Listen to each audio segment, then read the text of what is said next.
Now Kith. Wow. Outing us, Duncan. I've been there during one of these breaks, and let me tell you, all they do is Kith. Well, It's just jealousy wasn't involved. that's true. That's true. Right, it's the last stretch. It's the final countdown. Yes. It is DGMS 24 hours Long. 21 to 24. Fucking hell. Very, very sunny day. Yeah, it is. I'm glad that we kept the windows open all night. It's actually nice and cool in here. Yeah, we should consider doing that on Tuesdays going forward. Yes. Yeah, especially if we can get some of this daylight and save electricity on the lights. I know. Like, we're working with natural light right now. Actual natural. Yeah, apart from that one, obviously. But Yeah. Alex is saving some electricity. God for that. Cost me loads. Okay. Here's what we've got.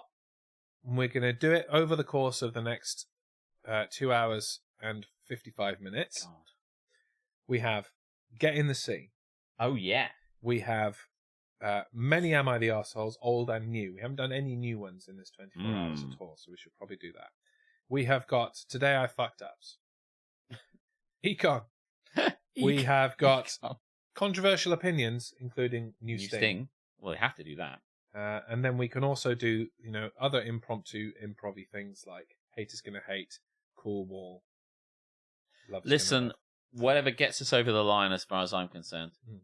Okay. I could literally sit here now and just... We could also just chat and... Yeah. I'll tell you what I was talking about the other day about the stupid sketch in Little Britain with the woman who just doesn't want to write any...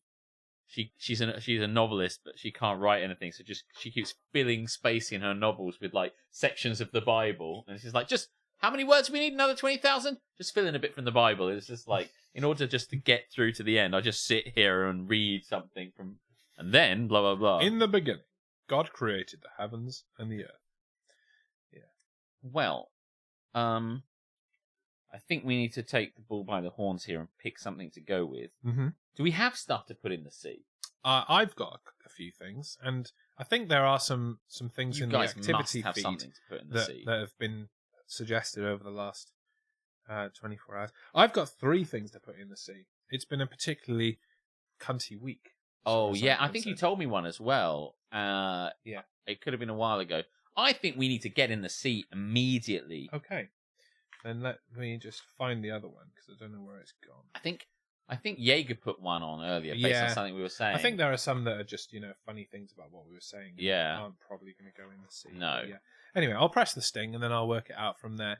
This is the segment that we like to call Get in the Sea. Won't you come with me? Gonna eat it in the sea. Won't you come with me? Gonna throw it in with glee. If you really, really hate it and you'd love to desecrate it, won't you come along with me and put it in the sea? I mean, Aletha's awake. I mean, that's a way to... Good morning to you as well, Aletha. Lady Seaman. Some people just try Yakult, but no, not for Aletha. Where's that gone? I just found an Ita and a Tifu hiding at the back.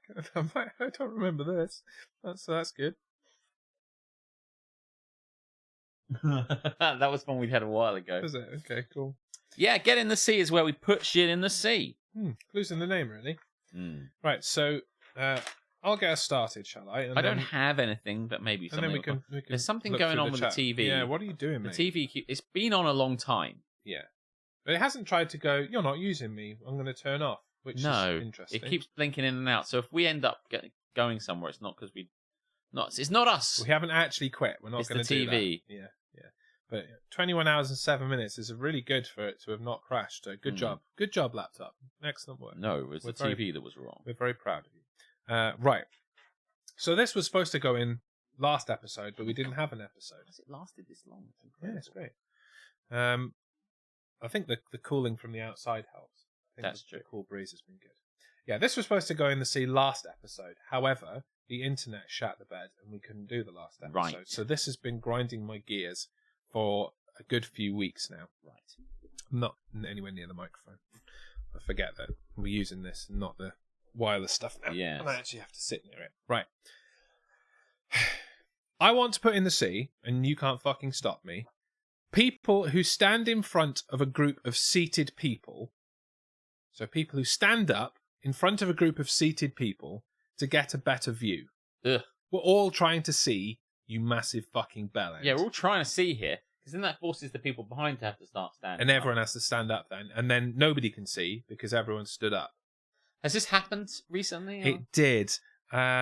Say recently, again, it was a couple of weeks ago. When I went to my daughter's school for the King's coronation celebrations that they did. Oh, it's decided to ask questions. I think you better leave right now. When I went to watch the King's coronation celebrations, the kids were doing like singing and stuff. Yeah. So we were all Chazzy Coral, whatever it is. Chazzy Cos, yeah. I've got them here actually. Oh. We were sat on the hill. All the parents were sat on the hill, so to get a good vantage point. Yes. And the dickheads in question walked to the bottom of the hill and then stood up there right in front of every other fucker so they could take a photo of their kid at the bottom. I'm like, yeah, we're all trying to see, actually. We're all trying to see, mate. If you could just get back to your fucking seat, that'd be what great. What did you think we were doing? We're all just sitting here like, oh, it's better if I we can stand see like now. here. I stood up. Yeah. Yeah, nobody else can, though. Yeah, that's why we're all doing this. But it's all right. As long as you're okay, fuck everyone else. That's it. Listen, the rules don't apply to you. People Pricks. do what they want to do until they're called upon it. Yeah. So, yeah, that's going in the sea. We're going to test this sploosh in 4K for the first time and see if it fucks us up, shall we? Hey, that was slick. A sploosh. I love it. Beautiful. I do feel this way in general about people that I know someone who said to me, I deliberately do this until someone calls me out on it, basically. And that is the way they operate in their brain.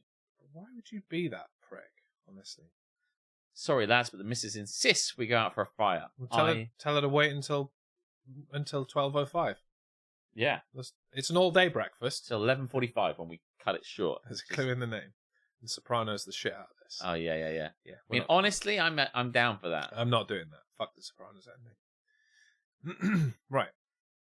I'm just scrolling through to try and find the beginning of this stream and see which Down in front. see things you have suggested. That's last time. That's this time because there are Cheer 24s.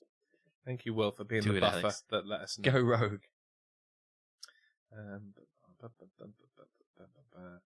I mean, we don't have the button, the Sopranos ending button, so No. We don't need to do that one. was it? Harmstone said to put in the sea, based on what we did yesterday. People who don't know the difference between the Union flag and the Union Jack. Thanks, Harmstone. Yeah. That was a great. I remember that was great. Yeah. Do you want to put that in the sea? No, I actually don't. That's It's good. not something that I feel is seaworthy, It's but not really strongly. You don't it's. feel I strongly think about what it. we should put in the sea is Jaeger thinking he knows better than me. About like that, just fucking just like listen.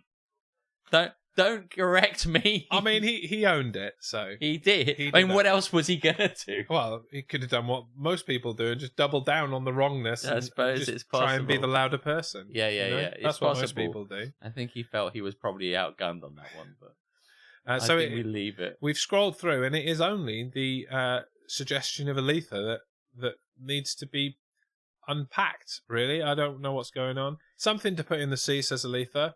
Lady seaman. I think this is in reference to Yolfather's list of poor translations that he put in the Discord. memes Discord, and when one of them was Lady Seaman. Although I glossed over that one because I was still cracking up from hair removal or whatever it was, and I don't know if you would looked at any. I of did these, see them. but like I there don't was remember one. this one though. It said something like hey, you can come along for hair removal. This place is casual, so just come along, something like that. And then at the end it just says hair removal. It's just something like that, and it cracked me up. The pic says Lady Seaman C. Is that? I really don't remember the context of this one. No. But what's is wrong? it because it says C that you want to put it in the C? What's wrong with Lady Seaman? You know? Good old English. Hmm. I'll see if I can find it. Do it. Yeah, we got time. There you go. I found it really quickly. Hmm. Oh, I didn't know it said C. That's what it says. Oh, Lady Seaman's Cotton Club. Yeah, Lady Seaman's It's really awkward Cotton because Club. they've written the English and the Japanese over the top of each other. Lady Seaman. It's Ladies and Men's Cotton Club. Oh, that is... I never saw that before. That is terrible. It's English. Lady apostrophe S ampersand men apostrophe S. That's not. But it's all put together in one long no spacing. Ladies and men's. Yeah, I mean, you've got to forgive the Japanese a bit. They don't really do plurals. They just say, and group and such other things. So plurals isn't their strong suit. Really, I just wanted to bring up Tom's memes or Tom's pictures. Yeah, they're all in the Discord, !Discord. There you go. Check them out; they're really good. Yeah, that's fun. So are we saying shit translations? Is that what we're I don't think she really wanted to desperately put it in the C anyway. I think she just wanted to bring it up. It's the huge apostrophe. Oh, did you want to put the apostrophe? You're a huge apostrophe.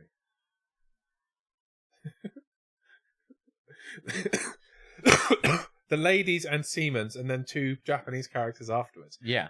Which I assume are the Japanese characters. Everything about this for man and woman. It says that AM 8:30, like whatever it is, like tilde or whatever, like that. They're like yeah, the little C.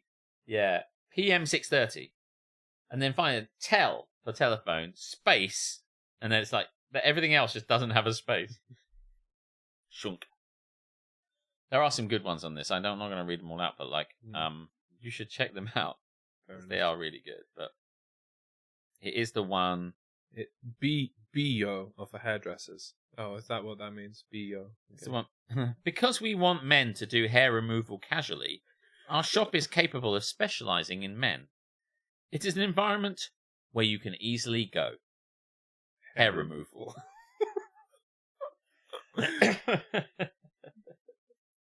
Yeah, I can just see how Google Translate fucked that up, actually. I can really kind of unpack that. What I want is it to, at one point, to say something like, it's been sent across, and it says, sent from my iPhone, but translated. Oh, I found the sign the other day. Remember I told you about the Welsh sign? But it's like, I'm out of the office right now, but I'll return to my desk on Monday. And they're just in Welsh. It's been put on a sign underneath. Yeah. I love it. Yeah. Okay, so no C there. No C conclusions there. I can finally get rid of this piece of paper from last time's DGMS. 100%. And work to today's notes. Okay. This one fucked me off this week. Oh, really? Shops that will only give you change / break a note if you buy something. Shops that will only give change / break a note unless you buy something. Only with a purchase.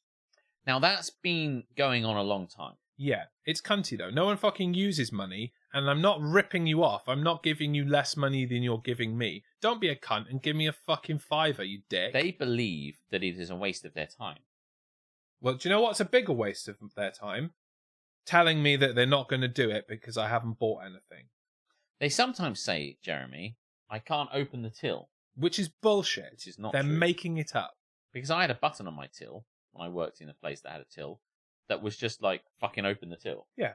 Of course you can. Ka-ching when I open You have to be able to open the till. Of course you need to open the till. Sometimes it's the till system. You can only get in with a purchase. Fuck off, I Duff. don't believe it. You're talking shit. I don't believe This is nonsense. What future tills have we got that locked it out? Yeah, it's rubbish. It's due to stock system. Okay. Electronic point of sale. It's not going to be affected by someone opening and shutting the till. No. It's nonsense. They made it up to facilitate this lie because they're too fucking cunty to give you change. It doesn't hurt them to give me change. I shop there all the time. I buy things in the shop every day. Don't be a fucking penis. Give me my change. Get in the sea. Oh, God. The noodles game. Jesus, that was terrible. Right, okay. Hang on, read out a couple of extras. I'll see if I can find one that's, good to read out. Mm-hmm. But think that, I mean, the thing is, you'd use the thing, but I think we'd need to read the. Maybe we could put them together as a little thing that we stick up. No, he can put them on. He can just put them directly on the TikToks with our talking.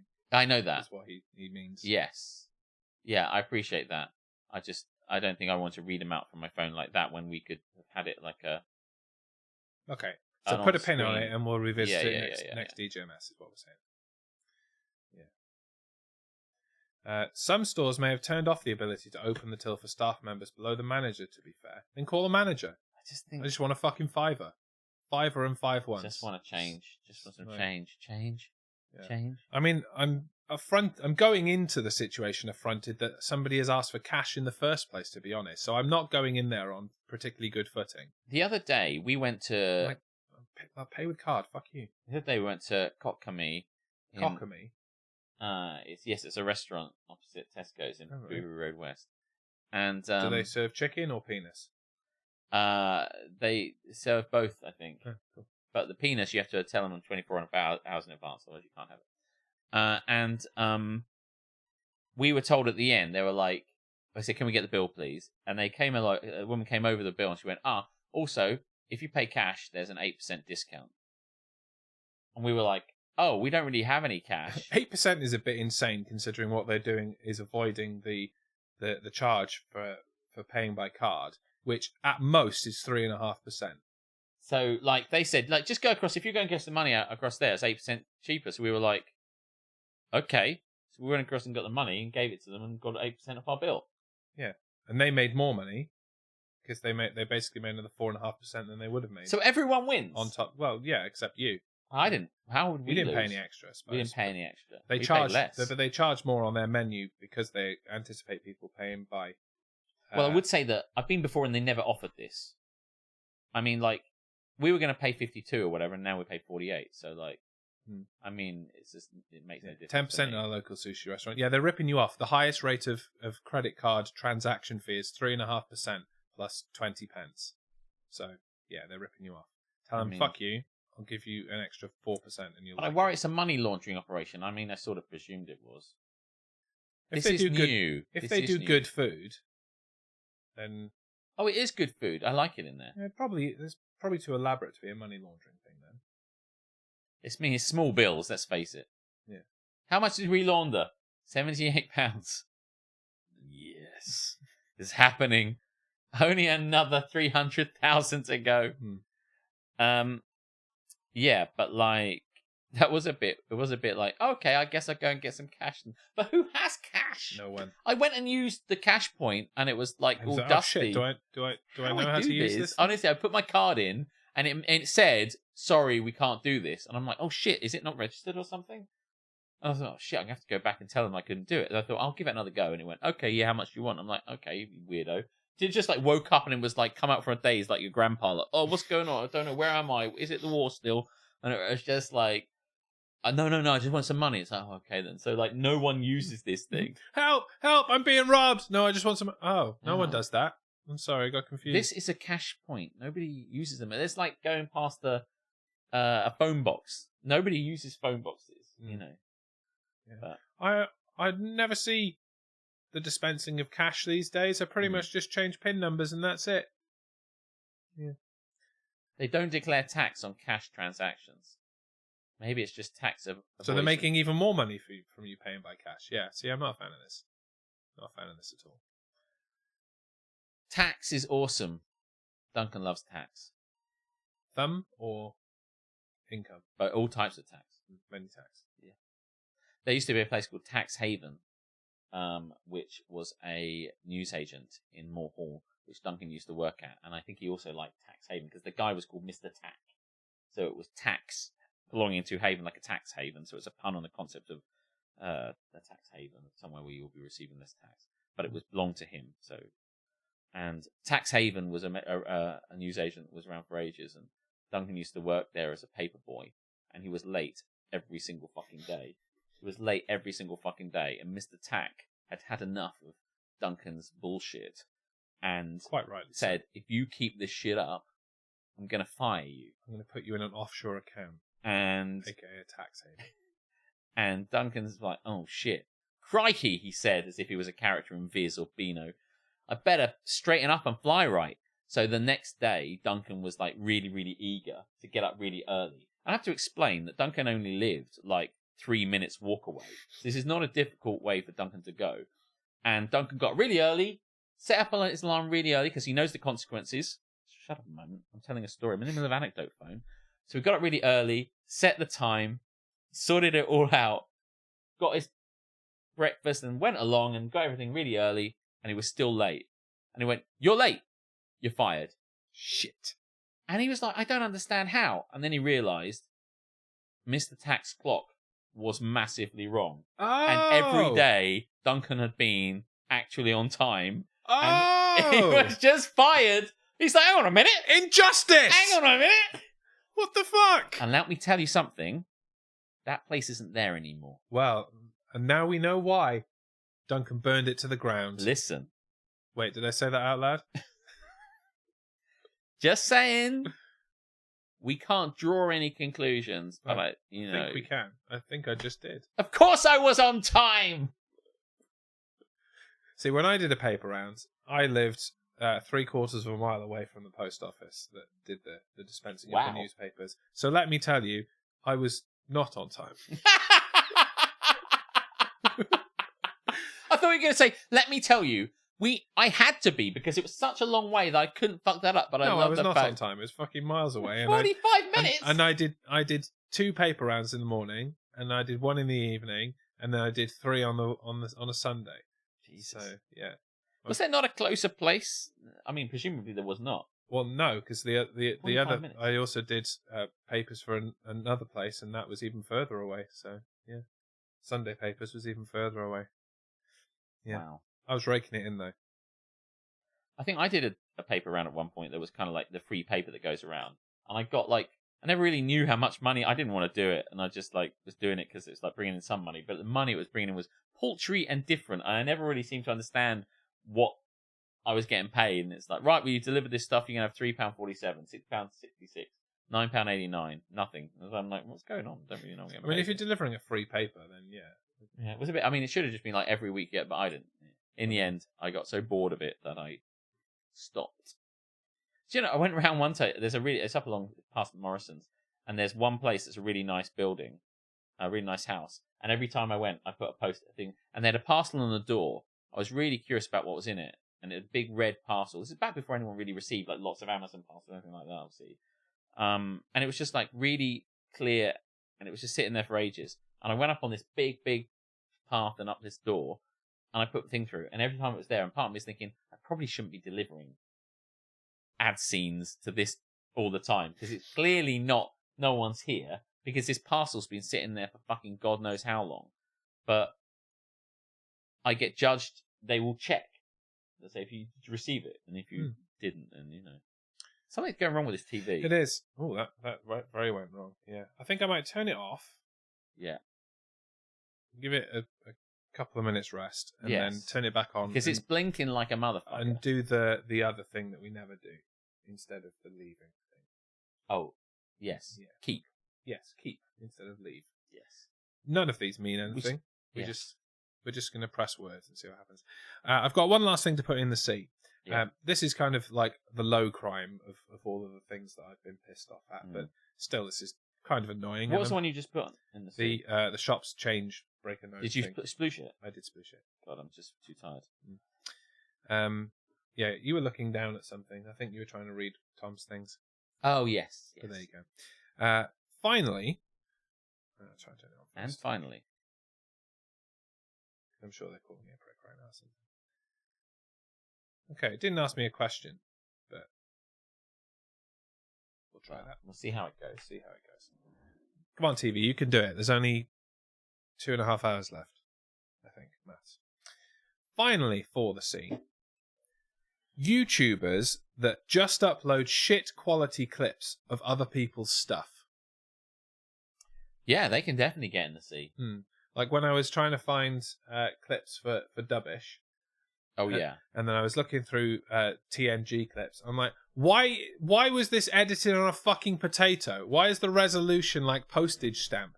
Like, do a proper clip or don't fucking bother. Lazy ass motherfuckers. Yeah. So yeah, very simple. Not hugely It's a little bit egregious. simple, a little bit sexy. Very annoying in the sea. Why aren't you working? Nothing works anymore. It's been almost Oh 24 no, hours. it's broken it. Everything's breaking. I'm surprised at anything. Why aren't you working? Vanessa's back. Morning. We're still going strong. Oh. We are still going. Things are breaking. The TV doesn't want to work. It won't connect to the But streamer bot's not connecting. We are to still OBS awake. anymore. Oh no, that means we could have a problem because You won't be able can't- to do the new. I'll make it work. But I'll make it work. yeah, I think your internet does a thing where it changes your static IP address every day, and I'm like, that's annoying. I'm gonna have to fix it. I don't understand these things. Yeah, I just press magic I'll fix box it now. talk to people. But we'll press magic box, talk to people. Mm. Yeah, that is what you Chat online. do. Do the chatting, talk to Cam. People sometime come. Oh, fuck you, TV! Come on now. It's a sign, Jeremy. We need to stop. It's saying, No, for Christ's sake, we're so close. stop already. It appears that your Yeah, output I know. stream, Yeah, see, that seems like a different number. great when it works, but listen, we've got phenomenal, excellent tech all the way around where we are, basically. We have, man. We've really finessed it. Yeah, Now we're we just really need very it to good at this work. now. Yeah. Is the heat coming through and it's landing on something? Oh, it might be overheating in the sun. Yeah, that's true. That's a good point. So should I now Close the blinds. draw the blinds? That could be it. Will you draw the blinds, please? Yeah, see, that number's changed again from when I did it yesterday before we started streaming. The fuck? Now it'll connect. There you go. The fuck? Stupid OBS. Alright, I'll wait for you to get back and then I'll push the button. Yeah, I think that's probably what the problem with the TV is, that the laptop's overheating and it's like, no, can't do it anymore. Right, let's try that again. YouTubers that upload shit quality clips of other people's stuff. C. Won't you come with Oh, it's the me? wrong Gonna one. eat it in the sea. Won't you come with Yes. me? Gonna throw it Yes. in with glee. If you really, really hate it and you'd love to desecrate it, won't you come along with me and put it in the sea? I'm so ashamed of myself. I'm gonna kill you. I can't speak. I'm really sad about this. I can't. I'm so sorry. I'm not sorry. It's so good. Oh my God. I'm so pleased you were all here to see that. Please let me go to bed. This is the best thing that's ever happened. After the one that I this has got context, but yes, we do need sleep. Oh God, I'm so glad that like Phil and Tom were like there to see that. You're so kicking it. Oh, Never done that before. That's not true. I have done that before. Right, let's try that again. Jesus, so good. Please, I just like it was worth it. It was all. When people say, "Was it worth doing a 24-hour stream?" There was some great. Like it wasn't until the 21 hours 30 minutes point when Jez pressed the wrong button. We were like, like sometimes if you sleep deprived people and sensory deprivation, all that sort of stuff, people start tripping balls and they start seeing things and they're all this sort of stuff. Maybe that's what we're like. Listen, if we kind of deprive ourselves, what comedy will come? That's the moment. It probably needs explaining. It probably wouldn't have been as good without my immediate. Oh fuck! That's the wrong button. As soon as you did it, I just died. But like a few weeks ago, I was like controlling the mouse, and I never do. And I went to press the "Am I the Arsehole" sting and press the arsehole stamp, and I went, "It's time to go into the segment we like to call Am I the Asshole?" And I pressed the thing, and it just went asshole Straight in front of him. It was great. And oh my God, I can't. There's probably a TikTok in all of the times that we've pressed the wrong buttons. so- To be fair, that's pretty good. Right, I'm doing it again. Oh, Calm yourself. Bring I yourself can't. round. I can't. It's so good. YouTubers who just upload shit quality clips of other people's stuff. C. Good. Thank fuck for that. Right, would you like the mouse? Because there's something else that we haven't done that I've just remembered. I've got to find it on there. Yeah, it's the yellow ones, the top yellow one. Is it this one and then the other one? So it's Correct. top and then okay. Yeah. So, like, I have a question to ask you. Do you, Alex? That's completely surprising. I have not been anticipating this question at all. Is this the person that you think is not Anna Torv? Nailed it. Is this not Anna Torv?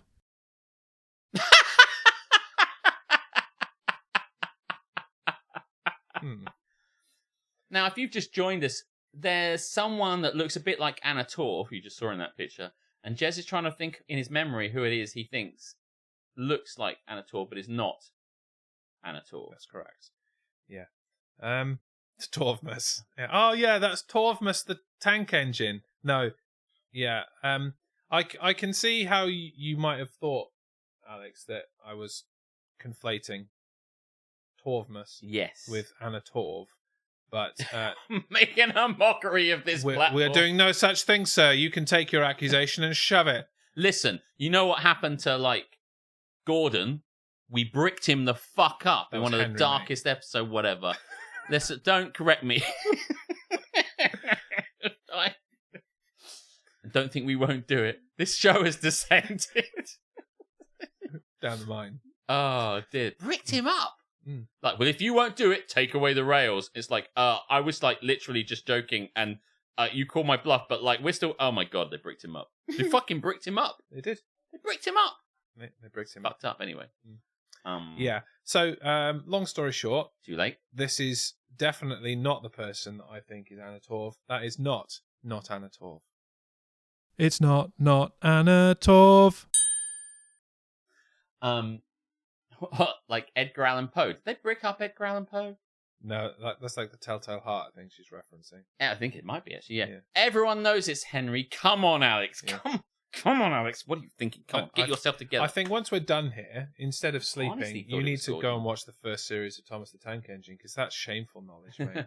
That's shocking. Thomas the Tank Engine isn't as good as everyone thinks it is. It really is. It's fucking amazing. I mean, I watched it as a kid. I mean, now watch it again, so that you can actually remember who the right person is that was darkly bricked up. Wouldn't have even thought it was Henry. Gordon always strikes me as the one that's a bit of a cunt. Is he not a bit of a cunt? Most of them are a bit of a cunt. That's the thing. So, like, I always presume that... Is it because of that? Yeah, probably that needs to be a little bit, like, tighter. I think the cable is pulling it. But yeah, I think it's because I think Gordon's such a cunt that I think it is him, but yeah, anyway. They wouldn't brick up Gordon, you stupid idiot. He's a good engine. He's a cunt, though, right? He's a really useful engine. He's a useful engine. Not useful, really useful. I see. Well, listen, here's the thing. Maybe it's this one. It's still like an asset that you're getting rid of. Like, sell it if you don't want. What are you trying to do? Set an example to the other ones? He can't sell Henry. He's defective. He's defective. His smoke box isn't big enough to produce enough steam, so he's defective. Shit. Oh. Yeah, he got the Fat Controller got ripped off with buying a shit prototype engine. Fuck me. Everyone's into this shit. James is a cunt. That's true. Yeah.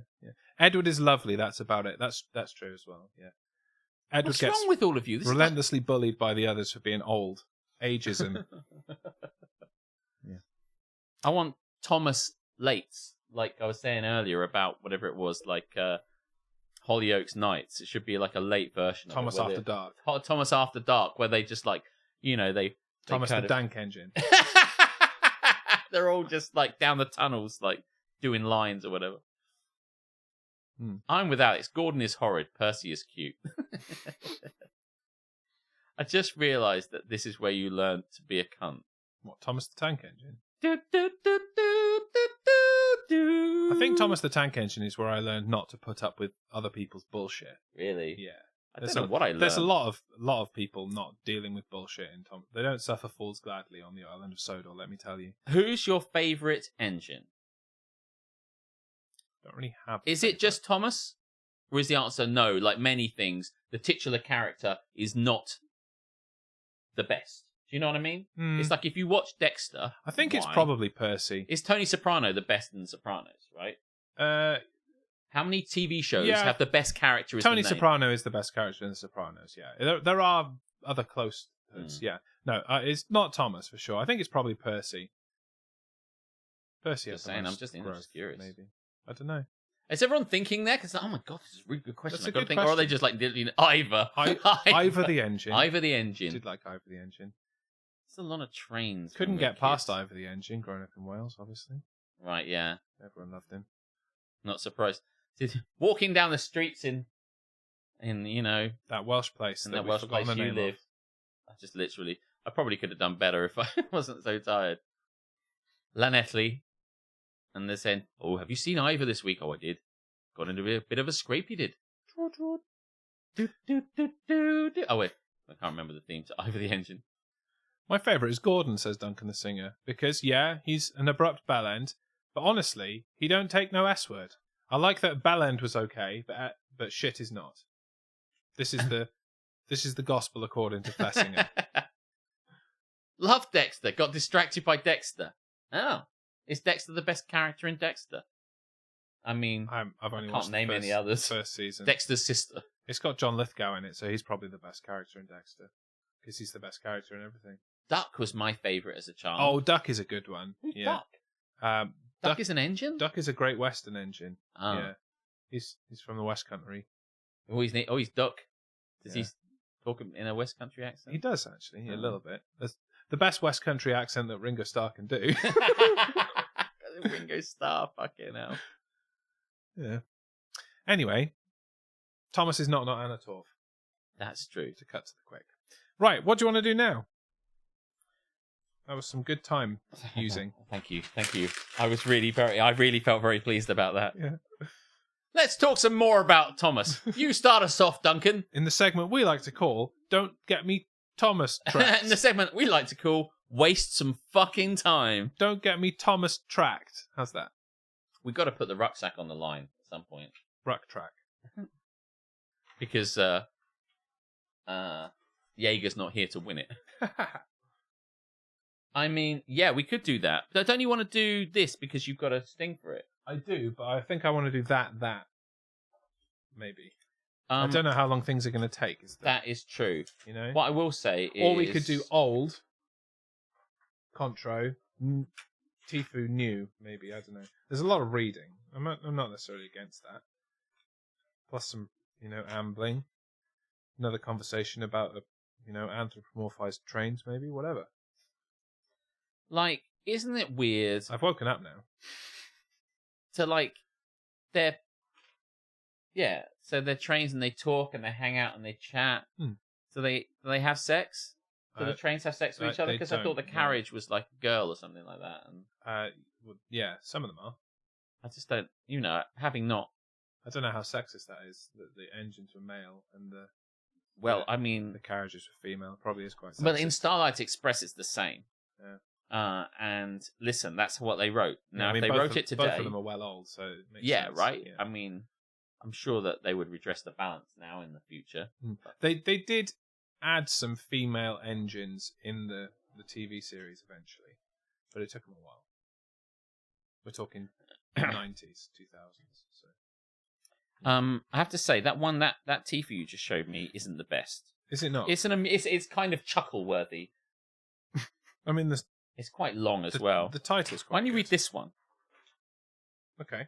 I mean, I've got one at the back as well. Oh, okay. I haven't actually gathered. Oh, do you? Yeah. Are we doing that next then? Starlight Express. Now you're talking. Dusty. Yes.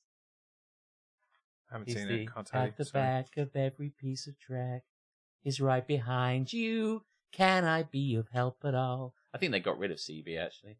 I'll simply call CB. Yeah. The red caboose. I bloody love Starlight Express. I've got a Starlight Express mug over there.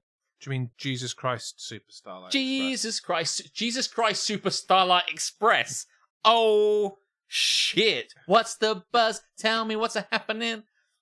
Oh, God. Can you imagine? Dear Andrew Lloyd Webber. So those are the three that I have that you've given me over time. I think we ditched that one and we both read one of those. Okay. I think that one's better. Okay. So I'll read this one. Okay. You want to? Fine. I'll take that one back. Take the power back. Fine. And that's ready Jesus whenever Christ, we want to do it. Super Starlight Express. The disciples are on roller skates. Fucking hell, these shorts. Get the fuck out of my crotch. There we go. Oh my god, it'd be amazing. Write it now. We've got time. What's the buzz? Tell me what's happening. Still got a pen behind me like a prick. Or a builder. Right, where are we? 9:45. 2 hours and 15 minutes to go. Shall we do the segment we like to call this? Is that what we're doing? Or we can continue ambling for a bit and then do it. I don't. Ambly. What's the buzz? Tell me what's happening. Now, do we want to, in the end, do 2 final giveaways, or just one final giveaway and give away the rucksack? I mean, it's not even anything that's particularly anything to do with us. It's just a rucksack I have. You just want to troll Jaeger, don't you? Oh yeah, I do. I'm going to stitch a fucking Union flag onto it. Well, he's not going to win it, so there's no point doing that. Someone else will. I'll know, Jeremy. I'll know.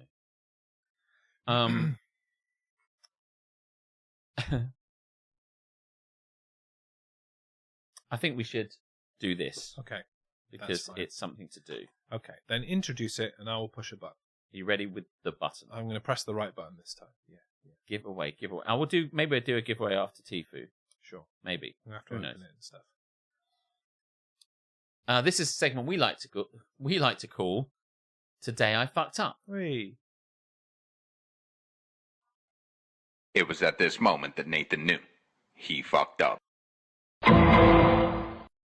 To the uninitiated, Today I Fucked Up is a Reddit thread that people put in to suggest times when they fucked up, and then we read them out, and we are amused, horrified, or we shout fake. This is a short one, which is good because, otherwise you tend to get into it. Today I fucked up coming home a day early without telling my parents. Oh. This does not sound like a good start. That's a recipe for walking on the shagging, that. Well, yeah. Let's find out. Whether that's what they did. Today I fucked up coming home a day early without telling my parents. I didn't tell my parents I managed to get an earlier flight home.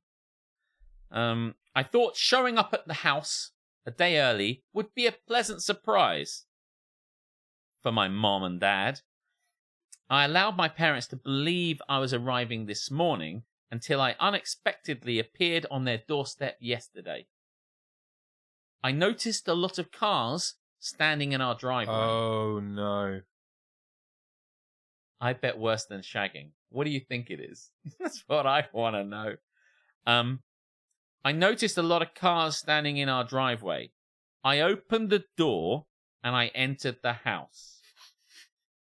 Stalling for time. There was a lot going on. Everyone was wearing furry costumes. Oh, really? Oh. It was the stuff of nightmares. I noped out of the house and called an Uber to pick me up and drive to my friend's flat. I returned to the house this morning. I knocked on the door. My mum opened. She looked human. I sighed. Both my parents were happy to see me. I doubt the two of them know I was at the house yesterday, but I'm not 100% sure. Someone must have seen me. I'm not sleeping peacefully tonight. That I'm sure of. TLDR, I didn't tell my parents I was coming home a day early and walked in on a furry party happening at the house. That's worse than a swinger party. Yeah, because we thought it was just going to be an orgy. I thought it was going to be swingers, keys in a basket, that yeah. kind of thing. Furries is worse. I feel like this is true. It's tight. It's no embellishment. Everyone was wearing furry costumes. The seagull quickly told me to fuck off. Get out!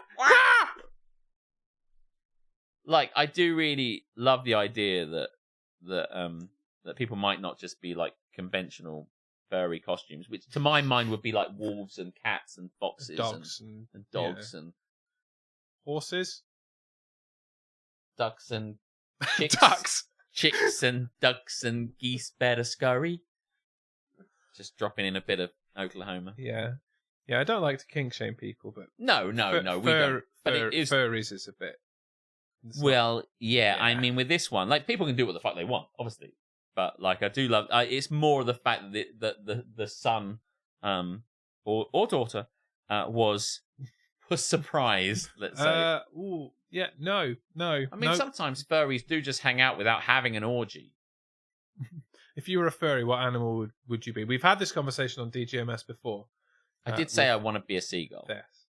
For the hilarity of For just the lols. fucking shit up. Because I would just kind of peck at all the food. I'd just come in and like... Not a sexy seagull, like an actual seagull. Just getting in there, shitting on things, pecking, causing havoc. Yeah. And then getting the fuck out of there loudly. Yeah. Great.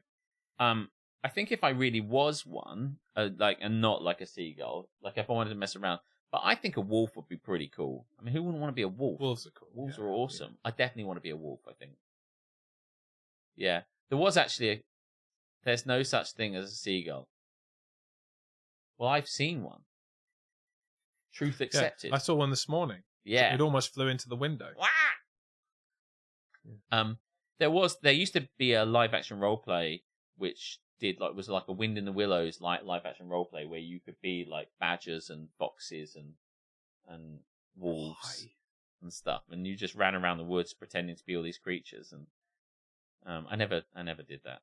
I never played the fox larp. Just go big fucking sword and hit people. The thing about that, I'd be a sea lion. Oh, nice. That's a good one. I don't know how you would act then as a sea lion. You'd be lying there kind of like... Yeah. Walrus would be pretty fun. Blubber around a bit. I mean... jerk off on the shores of Scarborough, you know? Right. I don't know what the criteria is to be part of a furry thing. Do they have to be covered in fur? Because otherwise you can't be... Oh, yeah, that's true. You see, you can't be a land mammal. A seagull, because they have feathers. Yeah. So you'd have to be something furry. Let's go to a feathery convention instead. I've never tried this, by the way. It's not something for me, but if I did, I would be the sexiest fucking wolf you've literally ever seen. Sea lion there. It was unintentional. Well, anyway. I do like the idea that maybe they do know, and it's like, you do know that our son came by last night. And it's like... Was it a son, was it? Oh, it doesn't actually say. It sounded like written by a daughter. It's difficult to say because they don't say it at all. I thought it'd be a pleasant surprise. It never says. Well, either would be assuming gender, so we should not do that. Penguin! And Adelie penguin. Love Adelie penguins. They're cute. If you haven't seen the Adelie penguin documentary on Disney Plus, watch it. It's fucking great. Nothing but net. Right. Okay. Well, remaining slightly topical here. Oh, yeah. Today I fucked up by putting my self-defense lessons to good use on a goose in front of my co-workers.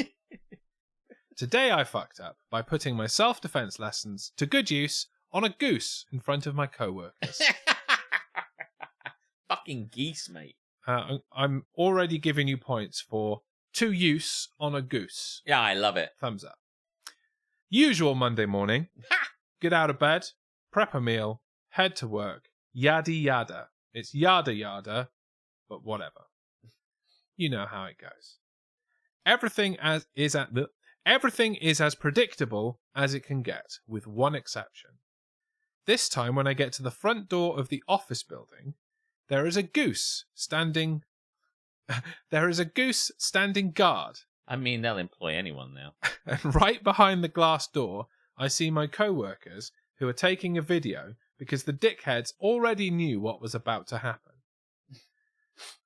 The goose makes eye contact, and I avoid looking directly into its eyes. That's what we've learned. Is that what you do with goose? I thought you just stood really still and then they don't attack you. It's only geese can only smell you; they can't see you. So if you stand still, there's no motion. So they can only smell your fear. Yes, they only move in direct.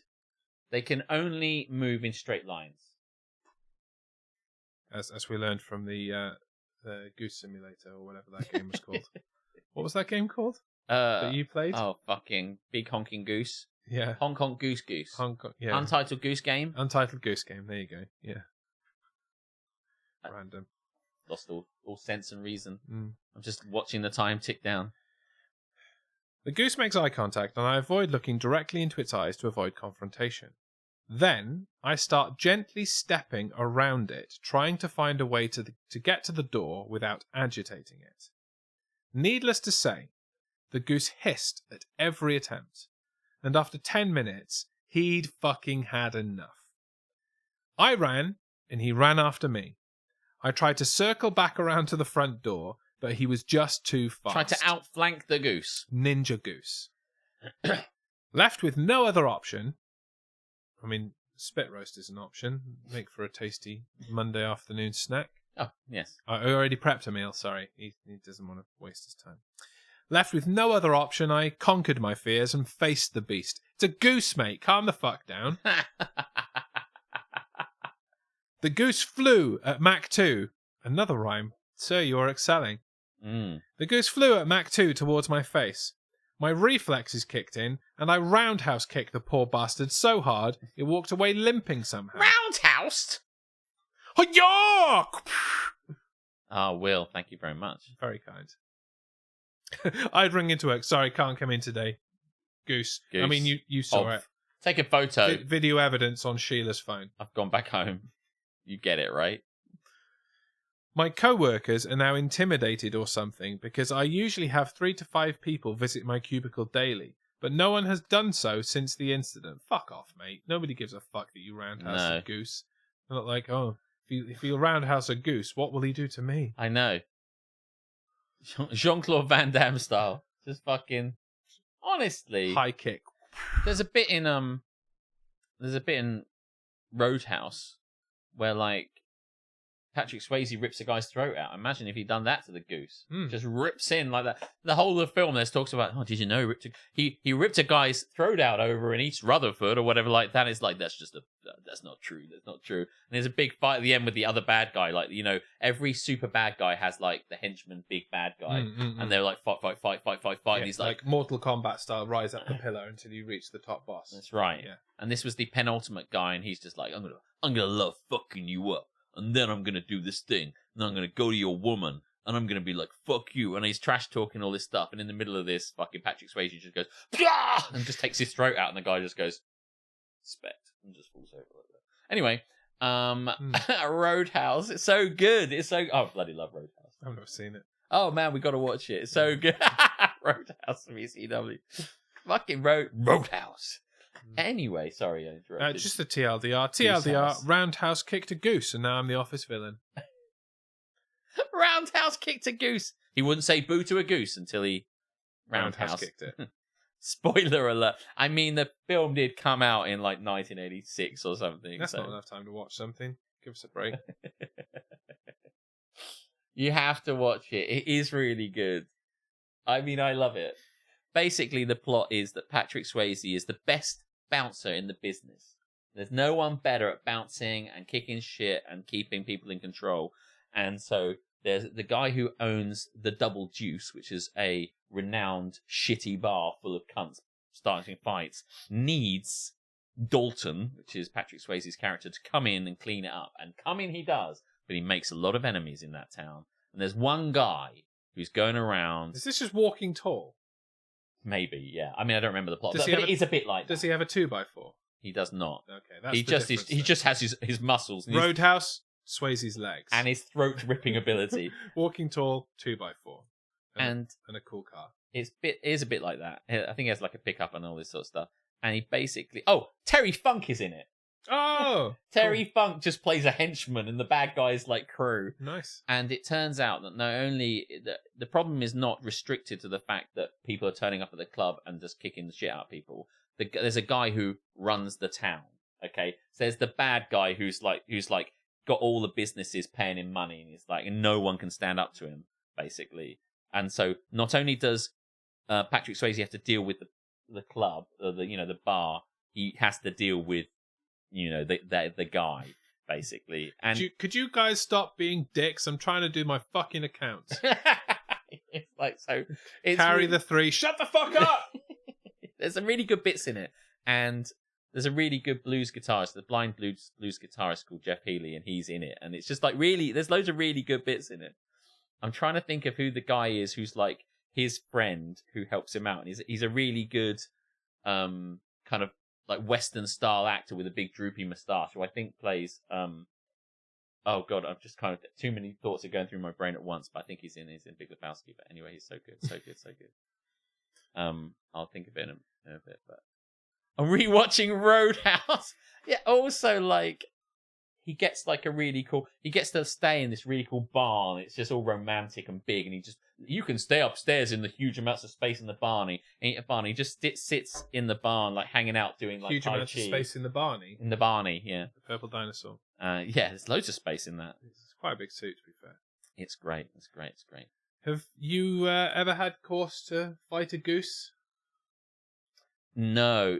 Sam Elliott. Yeah. Because I think he plays in the film version of The Golden Compass. He plays the guy Lin-Manuel Miranda plays. He plays the compass. He plays the compass with his big moustache. Unfortunately, they didn't have enough gold paint, so he's a silver compass. At the moment, my brain is failing to say who it is that is the kind of Lee Scoresby. I think he plays Lee Scoresby. He's a perfect Lee Scoresby.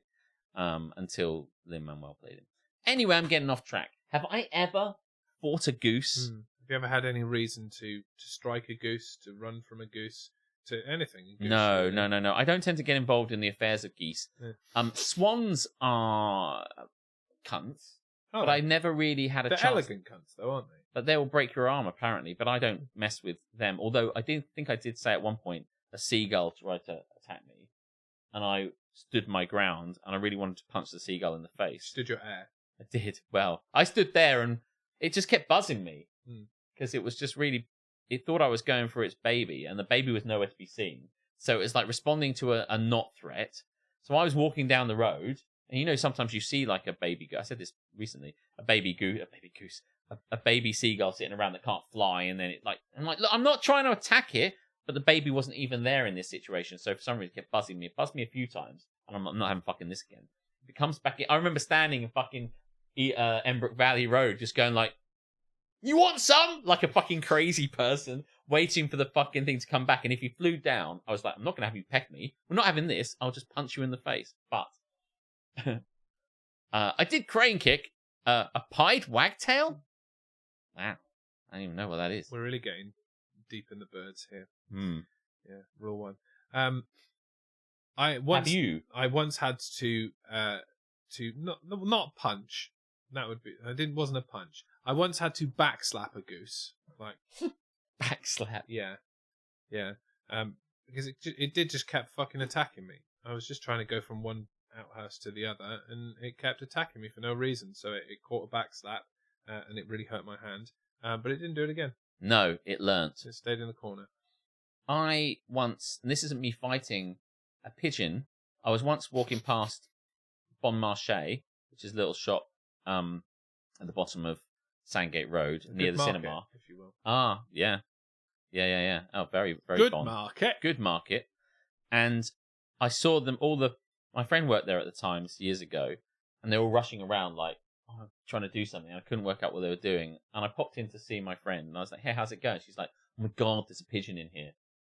And I was like, "Oh, right, well, just, what? How crazy? You're going to get rid of it?" It's like, much excite. We don't know what to do. We're trying to usher it out, but we can't. So just pick it up and they're like, "Oh, no, we couldn't pick it up." And I'm like, "Okay, well, I'm going to pick it up." So I kind of just went over and they said, "Are you going to help us get rid of the pigeon?" I said, yeah. And I had a big, long trench coaty kind of thing, a big, long, black, long coat. Trench coat. And I kind of scooped it. I went for it, grabbed it, and scooped it up, and kind of and put it in my coat like that to try and get it out. Coot. And they were like, "Oh," and they were really pleased I got it. And I thought, I'll just go out to the door and just get rid of it. Did uppercut a duck? Duncan interjects. And I got to the door, and then I just opened my coat and just got rid of this thing. But then people walking past didn't understand the context of where I got this from. So it just looked like a magic trick was ending, where I just went ta-da, like that, and it just flew out of my hands, and people are like, "The fuck just happened?" And I'm like, "Thank you very much. I'm here." Did they tip you? They did not. They did not. I thought it's a good trick. Right, there are two stories that I need context for here. James, first of all, I once slapped a European hornet. Is that a bird? It sounds like a bug. That sounds like a fucking big wasp. Yeah, it does sound like an insect. So, context, please. And Duncan, you knew this was coming. You uppercut a duck. Not just punched a duck or slapped a duck. You uppercutted a duck. Did you say Shoryuken? Why have an uppercut? It's a big wasp. Right. We'll talk about birds though, mate. You got that, right? It's something you don't want to fucking touch though, right? Hmm. I wouldn't touch a hornet. Can you imagine? People talk about you get stung by a hornet, you're going to fucking feel that shit. It chased me hundreds of yards and stung me in the neck. Shit me, Yikes. hundreds of yards? Wow.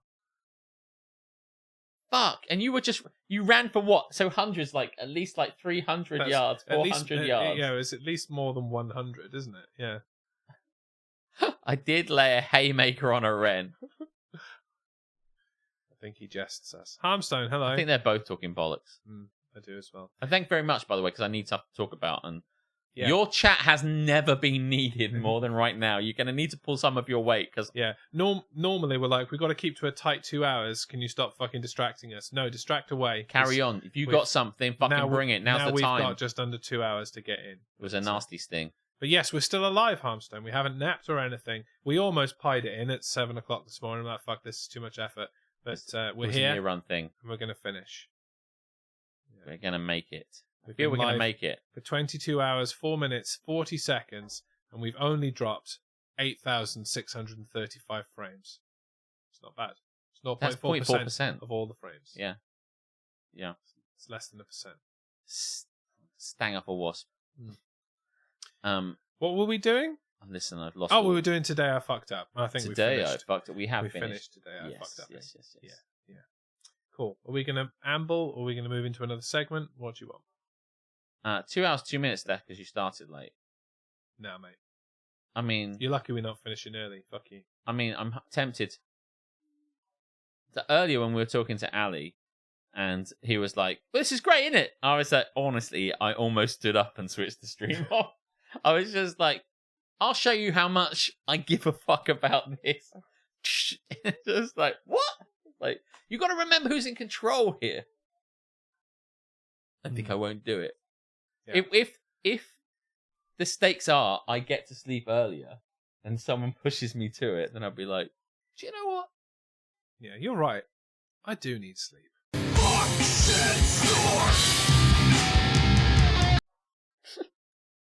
I turned the piff off, sorry.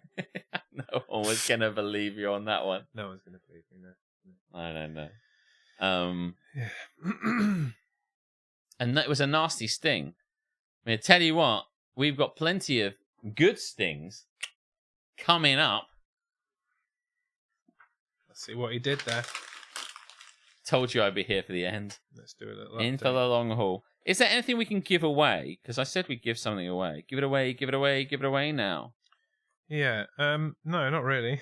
There must be something we can give away. A DGMS goodie bag, but some of them have already got that. Yeah, I think the goodie bags may have had their goodie day. Rucksack, baby rucksack. No one won the rucksack. We didn't do it. We haven't done it. Because if we'd have done it at 6 o'clock in the morning, like we said, it would have been very easy to decide who won it. It would have been Tom. Yeah. So we haven't done it. We could do it. It feels like a last bit of the stream thing. Yeah. The rucksack has been much promised. I mean, it's just a rucksack. I think we rucksack it off, mate, to be honest.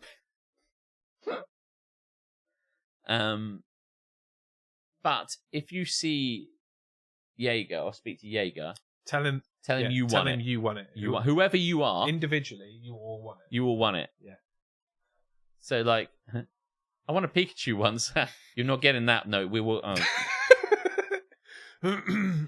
One of these days, Panda, you'll receive it. It was on my to-do list, and I took it off. He wants to be the very best. Like no one ever was. No one receives their stuff, Panda. To post shit is his real test. Don't know another line, I'm tired. That's true. 24, give it to Jaeger. No, he doesn't get to win it. He gets nothing. Good day, sir. Hear it in Jez's voice how tired he is now. Yeah, and my voice has been going for a while. Like, I'm not a well man, to be fair. I've had this stupid cough for fucking 4 weeks. He especially doesn't like going down the well every night. No, I don't. Holy Christ, he goes. We've done the breakfast show papers. We've done crosswords and chill. We did do breakfast show papers. We did crosswords very well, in fact. Yeah, we did crosswords so well. We excelled at crosswords. It was great. Yeah. I've never been better at crosswords. Wonka. I got it. Good job, Will. Thank you. It was Wonka. Mm. Was Wonka. I don't know what to do. I really want to do... What the fuck is all this? This? Yeah. Oh, those are the things I had to write down to say in the dubbish. Oh, okay. This is like Still Dead. I had to write down the things because Gotcha. there's many things they wanted me to include. I was just trying to work out how you were going to try and work those into the 24 hours. I'm like, pile of toe clippings. It's all that shit I had to say. See, when I read it, that looked like pile of chew whippings. Oh, yeah. Pile of chew whippings. Tuesday clippings. Yeah, I haven't really completed the O on the top of that. But now I get it. I understand now. Come and give me your controversial opinion. Something, after all, that you've been scared to say. Is that what you want to do? I kind of do. I don't know. Shall we do some old iters, then controversial opinions? Because then we can do our closing out with new iters. We'll go with that? Old, then new. Old, some stuff, including controversial opinions. New to finish. I think I dreamt crosswords. Were you listening, Duncan? Did you say earlier you were listening? Yeah, he fell asleep with us in his ear, basically. Oh, so he was with us man. all night, just sleeping. That's amazing. I wish I said stuff. Wish I'd said stuff to Duncan, like, You were a strong, confident woman. you do not need to smoke. Need to smoke. Buy Alex a McDonald's. You need to buy Joey a pizza. Joey gets all your stuff. Yeah, does that sound cool? Yeah. Okay. Oh, Cool. okay. Hit me up with an old iter. Okay. Well, I'm going to push a button first. So do the saying of words and stuff. For not the first time and not the last time on this stream, I'm going to say, let's go to the segment called Am I the Arsehole? Am I the asshole? No, it's the children who are wrong. Hit me with that asshole stick. Hit me. Hit me. Right. What Das have we is got? good. Das fantastic. I actually don't like that this song. is a good one. I really You dislike. can have that one. Thank you. I like that one. Oh, you'll remember this one. You like that one. And Oh, you like horsey, don't you? they're new. Cool. So yeah, Old. great. Old. We've old, almost done the olds. Old. Yeah, we got loads of new ones. We won't do all of those, and we'll keep them for later. But after this bit, we'll have done all the old ones. Let's just smash them out. Gotta mate. get these things on TikTok tomorrow. Not tomorrow, mate. I'll still be sleeping I then. don't know why I was. Unless Tom does it. You needed a. Yeah. Right. Okay. Cool. I don't think I want to do that one actually. That one isn't as good as I remember it. There you go. Let me just have a read of these. I've got two. You've got two. Perfect. What? I don't remember these, but Really? You do. I don't think I've read it. I don't The think second I one. said what I meant to say. Don't say what you're about to say. I was just like, just don't know what I'm talking about anymore. I'm just saying words. Some of them make sense. Most of them don't. Right. You go first because you've got some quite long ones. Yeah, let me just. I've got one long one and one short one. Oh my fucking god. Well, thank you very much for those bits. Very generous. Off to mass you go. Well, we'll see you a week on Tuesday, I'm sure. I have some points to Gryffindor. 353. Listen, you've given so many bits. You're MVP, mate. It's been incredible. Fuck, go away, Junebug. On the month, that puts him at 1775 bits. Fuck me, Will. Which is far too generous. Super generous. Yeah. It's amazing. Thank you so much. I hope you've had a good time. I really do. You have to have some of the wine. Yes. Yeah, dragon wine. Dragon House wine. of the dragon wine. Dragon wine. It's making its way to you when I wake up. When I wake up. Oh, I know I'm going to post. I'm going to post the wine from the House of the Dragon. You're going to just pour it through the letterbox. And I will drag... Never mind. Am I the arsehole Of course you are. for expecting my girlfriend to cook dinner? I mean, it's not a good start. It's not brilliant, no. It's not a good start. It's a long one, this one. My girlfriend and I both work full-time, but I do longer hours. All right, it's not competition. Maybe it is. But if it was, he would win. In that state. There's tissues here. We should probably get rid of that. Oh, that's because you were saying you were a bit tissue. I was, yeah. But now that we're recording shit for TikTok, we should probably get rid of that fucking shit. That's true. That's true. I forget about these things. Don't worry, they'll focus on our beautiful faces. We live 5 minutes from her work, so she only has a short commute and can leave pretty much just before she starts at 7:30, and she finishes at 4:30, so is home by 4:40 at the latest. I have a 1 hour commute each way. Well, yeah, I mean, it's not going to be like half an hour commute, then an hour commute. It's the same distance. Of course it's each way. I travel the same distance to work as I do from work. The places I live and work are permanent and do not change while I'm at my work.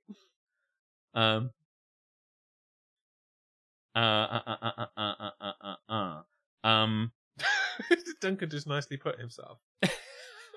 Nicely put, Duncan. Thank you, Duncan. I agree, Duncan.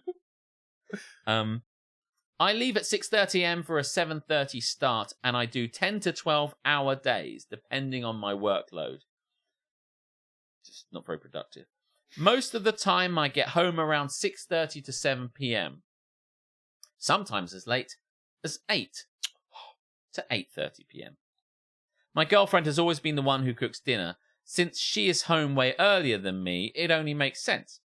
Otherwise, we'd be eating too late. It's been this way for ages, and she has never once said anything about it until now it is suddenly an issue. She's been complaining that I never cook dinner and demanded I start sharing the load to give her a break. Her words. I don't see why I should have to come home and cook dinner when she's already been home for hours. She argued that she spends this time cleaning the house and catching up on chores, which then sparked a debate on how I apparently never do general household duties. I admitted I don't do as much as her around the house during the work week for the simple reason is that I'm not home as much as she is. You said duties. How can I do all of those chores when I'm away at work for 12 plus hours? What kind of job are you doing? I said... A shit job, probably, by the sounds of it. I said she has it easy with her standard 40-hour work week and no commute, which made her angry. For the past week, the only thing she offers to cook are tin spaghetti, toast, or packet noodles. Well, I've got an idea for you. Combine them all. Epic meal. I refused to eat, and one night got takeout for myself instead, while she had peanut butter toast. Wow, this is gonna escalate. Yeah, mate, this is how you do it. It's not a fucking medieval dungeon. You don't have to go on a fucking non-eating protest. It's like, right, I'm gonna escalate. That's the way you're gonna do it. Fine, I won't eat then. I'll just order. Just wither away and die. On the third night, I got... This sounds like a healthy relationship. On the third night, I got Jack of it. I think this must have come up before. On the third night, I got Jack of it and said she was being ridiculous for refusing to cook. She told me I'm being sexist for expecting to come home to a proper cooked meal. She later told her co-workers and friends about our talk, who apparently all agree that I'm a jerk for my expectations and reasoning for not cooking. Am I the arsehole? Edit. For those asking, our finances are pooled. She benefits from my income just as much as I do. I have offered numerous times in the past to pay for a cleaner. She thinks this is unnecessary due to the fact we don't have kids. She said we don't need one, it would be a waste of money. We rarely cook on weekends, we mainly get takeout or go out for dinner. If we do cook on weekends, e.g. for breakfast, it's a joint effort. She doesn't like to get takeout too much because of the cost of it all adds up. I also suggest we get a ready-made meal service so fresh meals delivered to our door. She said it's overpriced and was not interested in it. As for doing household chores, etc. on my days off, I'll be honest and say I don't do much for the reason being that we recently moved to a new house that requires renovating repairs, and I spend most of my free time doing this, all the DIY. Just split up. I don't remember what I thought last time. But, like, What do you think now? I mean, he's acting in an arseholish way, but it would be a good idea to have the person that's at home cook the dinner. But then, like, that person always cooks the dinner. Yeah. On the surface, and only on the surface, without delving any deeper, the idea of the person in the relationship that is home the most does the cooking makes a lot of sense. But if you're doing everything... But then if you are doing the cooking all the time, then that becomes an unreasonable expectation. There needs to be a reasonable division of labour, and I don't believe it's happening. No.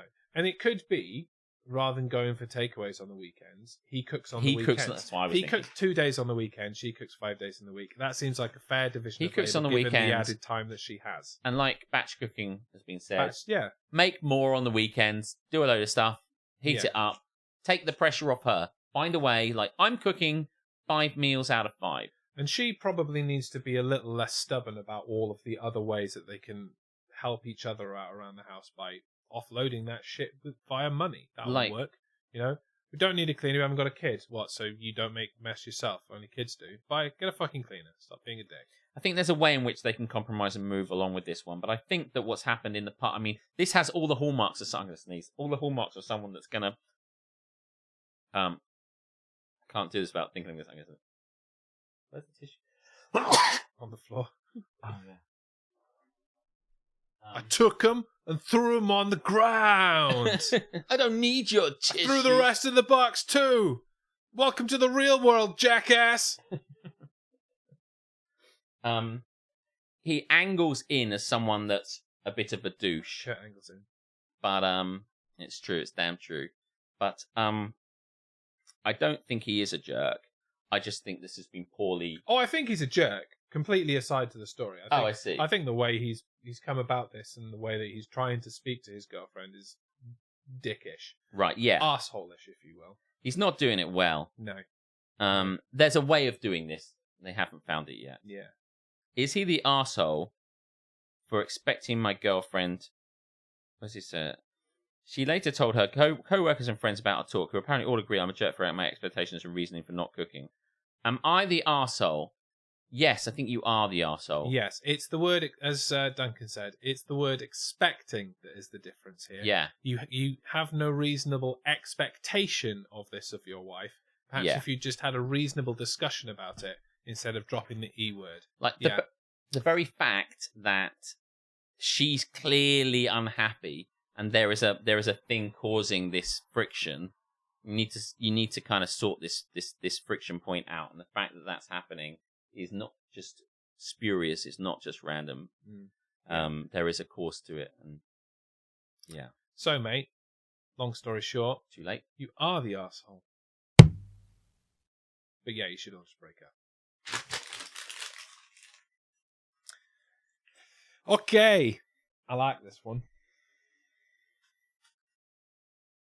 You ready? I am. Am I the arsehole? Yes. For yelling at a stranger when she got snippy with me for telling her kids to get off my truck? Oh, I think I remember this one. Am I the arsehole for yelling at a stranger when she got snippy with me for telling her kids to get off my truck? Get off my truck. Get off my truck, get off my land. Today I went for a burger for a takeout dinner at a local place I like. A lovely, sumptuous meal. A succulent burger meal. Succulent burger meal. You do his voice very well. Has to be said. I'm now glad I understand this reference. I waited in a corner of the store while it was being made, and came outside to see 3 kids, under probably 10, all playing in the bed of my truck, or jumping on the bumper/tires. I say, hey, where's your parent? Can you guys get off? I gotta go home. I'm forgiving of kids, because, well, they're kids, and they don't usually know better. Oh. I just wanted to eat. While I'm asking them to get off, this huffy white lady walks up and says, why are you talking to my kids like that? They're playing.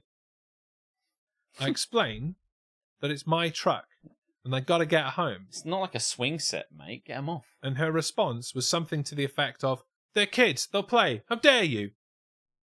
I'm a pretty non-confrontational person. I'm a mellow person. But dating this Am I the Arsehole? 2020 has worn my nerves and patience. This is the last straw. This is the straw that broke the camel's back. I just unloaded on this lady as loud as I possibly could yell. Profanity not held back, just an emotionally charged opening of the floodgates. I talked to my mom and she said I should have held my tongue in front of the kids. Personally, I was so burnt out that I didn't care. Part of me feels like I overreacted, but part of me feels like it was deserved. What do you think? Edit. The kids weren't brats. They were kids. Kids who were giggling and joyous and in the wrong spot at the wrong time. I don't blame them. I don't hold any anger towards them. I feel bad for them. Their mom didn't seem the best for them. Which is a pretty sick burn. Yeah. Woman is a Karen. Woman is a Karen. Yeah. Well, what does he say? Am I the arsehole for? The question is, am I the arsehole for yelling at a stranger when she got snippy with me for telling her kids to get off my truck? No, I mean, no, right? I mean, you can't be doing this shit. If I came back to my car and people were jumping all over it and shit and swinging on the fucking wing mirrors, I'd say, hey. Which young is what man, they say. There's no need to get on my truck. I said, young man. I'd say, your hey. Feet off my tire. I said, young man. There we go. Yeah. What's going on? I don't think you're the arsehole. I don't think you're the arsehole. But perhaps you should go to therapy instead of unloading on random dickheads, because there's a lot of random dickheads out there and you're going to spend a lot of time shouting at people in the street. So, Do. Not the arsehole.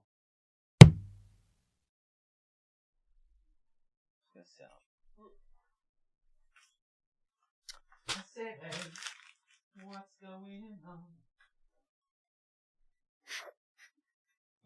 Go over my head. No, I just read the next one. The title of the next one. Okay. Old Ida.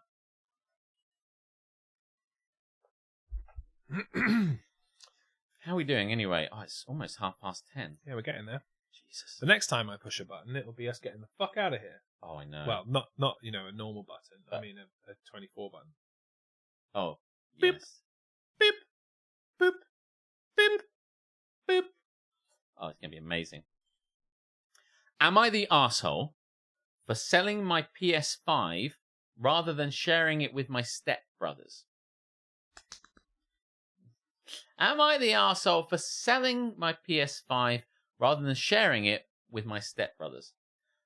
My 15M, mum and dad, met and briefly dated while they were both studying at uni. My mum gave birth to me after they'd broken up and had to sue my dad for child support. I was raised by my mum and had virtually nothing to do with my dad.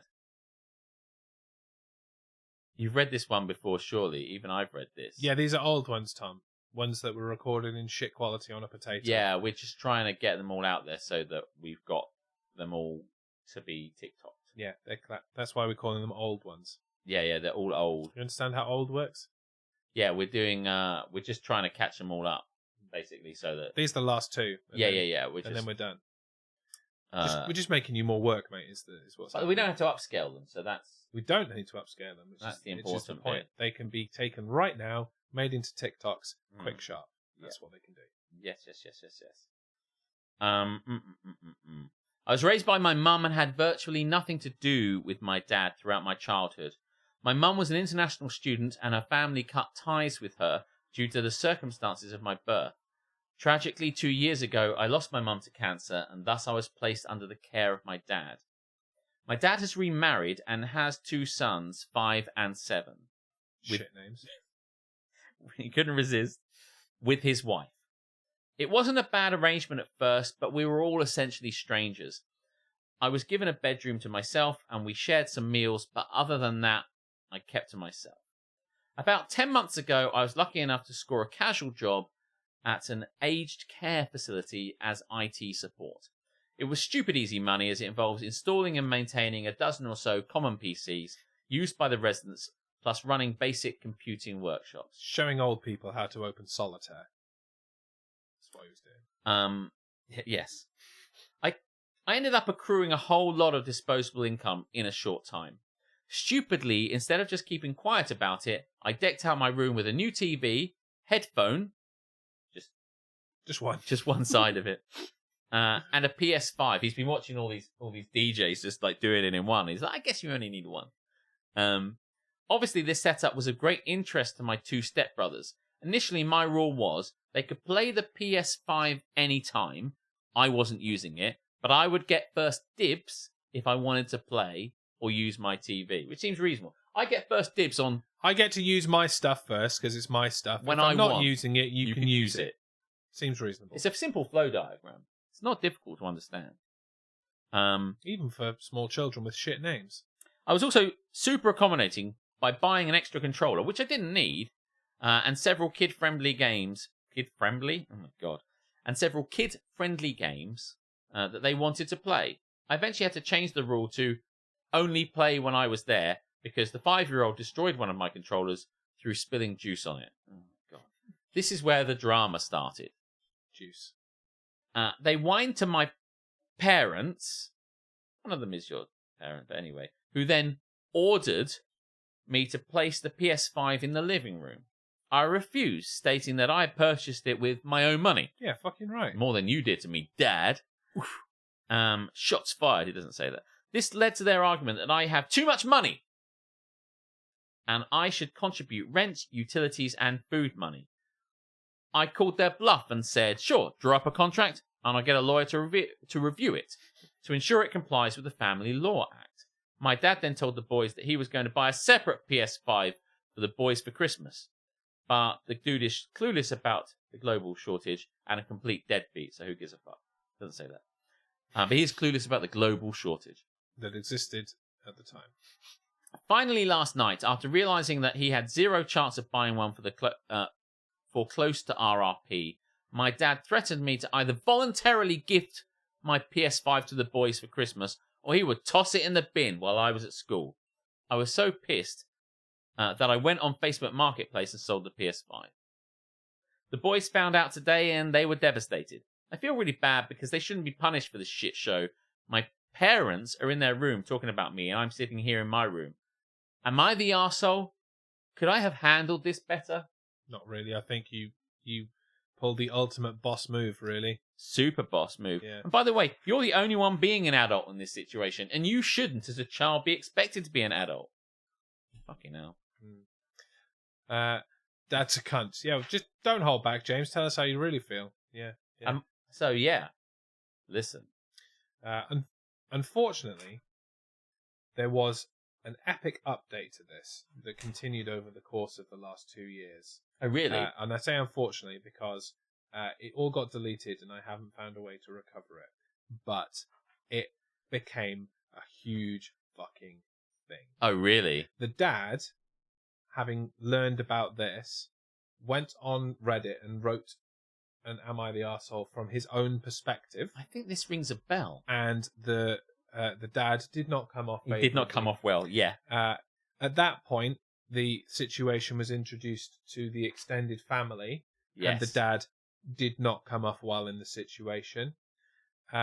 Then, a year later, he put a relationship advice post out asking what to do because he thought that his wife was cheating on him. And then a later one, after he deleted that one, saying that they had broken up, all stemming from this original situation in which he doubled down on being a dick and trying to force his son to share his shit that really didn't need to be shared. The stepmom was pretty hands-off in this whole thing, apparently. Fucking hell. I mean, he started badly and got worse, and cunt's gonna cunt. Yes, cunt's gonna cunt. So, what was the question? Am I the arsehole for selling my PS5 rather than sharing it with my stepbrothers? No. No. You the boss, not the arsehole. Correct. Beautiful. Last old iter, Alex. Yes. Get your best ambling ready for afterwards. Oh, I love an amble. Man, my leg's gone to sleep. Ow. My whole self is going to sleep. Something's going to go to sleep, I suppose. My quadriceps How are you guys all just doing? Fucking not working. It's 10:33. Tomorrow is... 10:33. That's normally the time when we're like, hey, it's time to switch to Am I the Asshole and get the fuck out of it. But it's not. Tomorrow is Bank Holiday Monday. Fucking hell, my leg don't work. Okay. It's a sunny day. One sunny day. We've got an hour and a half to go, Jeremy. Easy. We'll smash it. Easy mode. Would I be the arsehole if I sued my boyfriend's elderly mother and pressed charges against her? We hanging in there. Well, Mojo, thank you Mojo, very much. you are up late, so fair play. Yeah. Good job. Appreciate you. Still watching, but off to IKEA. Flat purchase is almost complete. Did you say something about... Was there a hack or something like that? Oh, yeah. I think it swear came Dr. after we Fruit did Bats- This Is Happening, yeah. There was an update on that, but I forget what it was. Yeah, but... we'll get to it when we do another episode of this show, I'm sure. It'll be even more progressed by then. And Yes. be even happier. Yes. Anyway, would I be the arsehole if I sued my boyfriend's elderly mother and pressed charges against her? Okay, I know how this sounds. Please hear me out at least. I've been with my boyfriend for 11 years, since he was 15. No, since I was 15. Okay. I've been with my boyfriend for 11 years, since I was 15. His mother has hated me since the first day she met me. She hated me due to my ethnicity, Kosovan Albanian. She hated me due to my career. I work as a model. And she decided that makes me an empty-headed, vain, shallow person. Then, when I told her I still planned to go to university alongside my career, she said I was doing it to impress my boyfriend. I've since left uni with a distinction, and her new reason to hate me is I try too hard. She's also insisted I've cheated on him throughout our entire relationship, which is a ridiculous claim. I've never even kissed another man in my whole life. I have zero desire to cheat and never will. Late last year, she attempted to void the insurance on my boyfriend's motorbikes. She tried to do this under my name, so when he got arrested for riding with no insurance and called the insurance company, I'd get the blame. What? After this happened, my boyfriend and I agreed to cut her out. Oh, nice. However, it hasn't stuck. She left my boyfriend alone and respected his wishes for no contact, but she's continued to contact and harass me. This leads to the last few weeks. My boyfriend works as a motorcycle test rider, and he got in an awful motorbike crash while working. As such, I now need to care for him. I'm okay with that, and I'm focusing on seeing it as an opportunity for us to get closer. It's been nice, honestly. When I say I need to care for my boyfriend, I mean he's essentially immobile. He's not being unsupportive, he's just barely able to take care of himself, let alone battle his mother too. However, his mother has been awful to me. She's called me a litany of terms, from things as tame as stupid to things as awful as nasty Serbian half-breed. I'm not Serbian. She's well aware I'm not Serbian, and she's well aware that calling me that is offensive, and she does so intentionally. Oh my god. I tried to block her, but she keeps making new accounts, new iMessage accounts to be... fucking hell. I tried to block her, so she started making new iMessage accounts and began to continuously harass me via those accounts. Then came Friday night. The police turned up at our door. I was pretty confused and was quickly told they were there to do a welfare check as they received multiple claims of horrific... We're very tired. They were there to do a welfare check as they received multiple claims of horrific abuse I was apparently putting my poor boyfriend under. Obviously, they quickly discovered he was fine, albeit grumpy, and left. I know for a fact it was his mother. Of course it was. Some of the details the police mentioned made that obvious. I'm now at a point where I've realised I literally cannot do this. I'm going to press charges against her for the insurance and harassment. It's a crime in the UK. Time to lawyer up. Probably everywhere, to be frank. Yes. And I'm likely going to sue her for damages. For the sake of my mental health, I need to do this. 100%. I don't want to be a victim, and she needs to be forced to stop.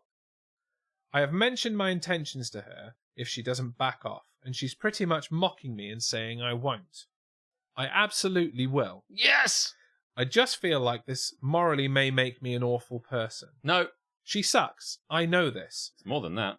However, she's old and miserable enough as is, and I feel like doing this may ruin whatever small amount of life she has left. I feel like it may be too far. I really don't know, though, and I genuinely cannot be objective here. It's not far enough. So, would I be the arsehole if I sued my boyfriend's elderly mother and pressed charges against her? All together now. All together now. Jesus. Fuck me. There's a lot to unpack. Oh my god. Terrible. Terrible situation. Don't think we can use that one. What's because it's so long? It's just like there's no it's so desperate, so awful, so terrible. Yeah. But I mean, people are going to have things to say about it. I'm absolutely certain. Yeah. So, yeah. It is very heavy. I mean, I meant it from that point of view. Like, it's just like really kind of like harrowing and terrible. But, you know, she is definitely 100% the arsehole, the mother that is. Yeah. You know, she's just obviously an awful, awful, horrible person. The worst, absolute worst example of yeah. humanity. Yeah. But as far as the op is concerned, would I be the arsehole if I sued my boyfriend's elderly mother and pressed charges against her? No. No! Do it 3 times! Do it as much Keep as you can. Keep suing can. until you've got everything she owns. Yes. Jesus. Wow. Old Iter Diter. Does that work? Has it died? Oh, it's kind of done Iter. Done Diter. I thought you were like, it's died. I'm very tired, Alex. I like it. No, I'm happy with whichever way it goes. Listen. Can't spell Diter without Iter. It's true. That's a fact. You can take that to the bank. Glad Captain everyone's... Brilliant hasn't pissed through the letterbox. Oh, yeah. Glad everyone's having a good time. Yeah, Dr. Fruitbat's going to IKEA.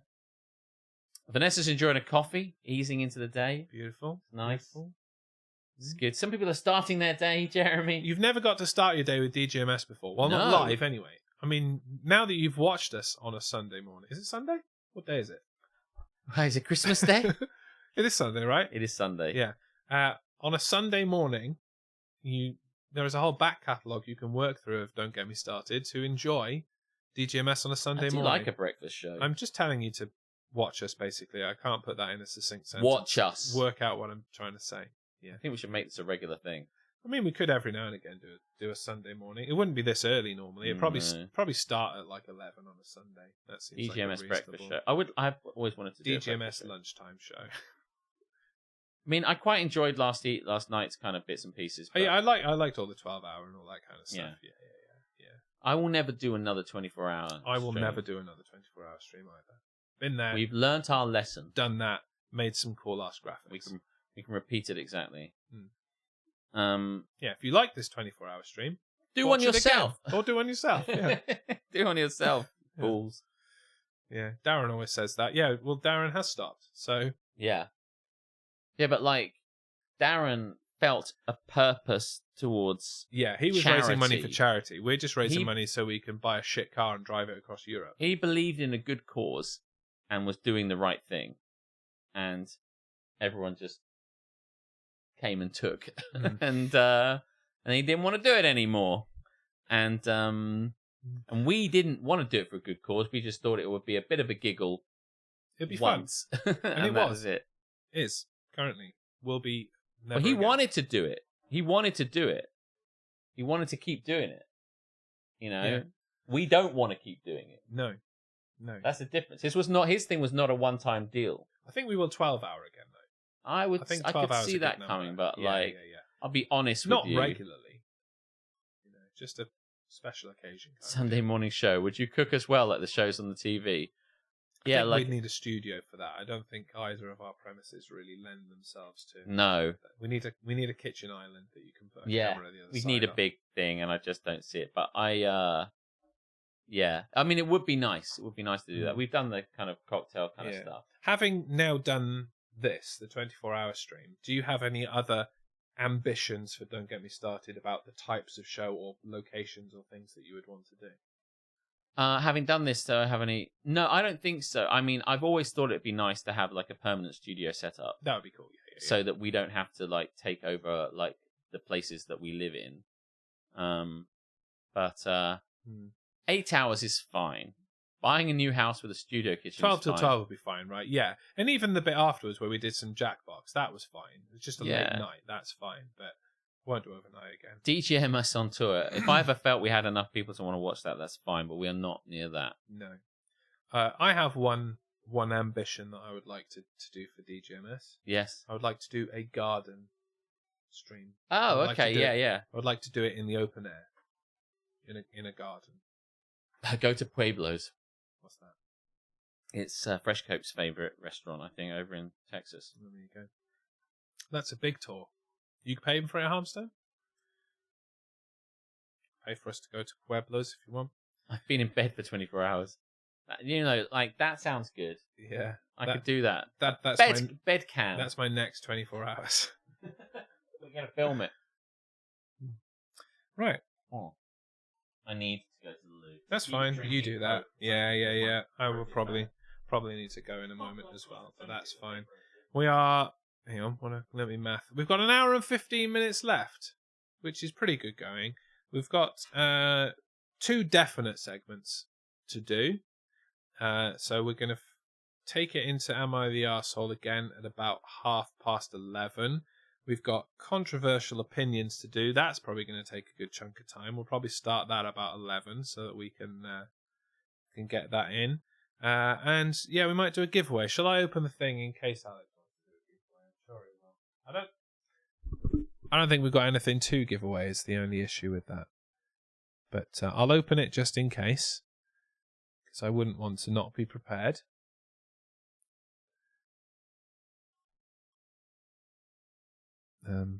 Where do I go? Where do I go now? That one. There you go. That's ready should we wish to do that thing. So there you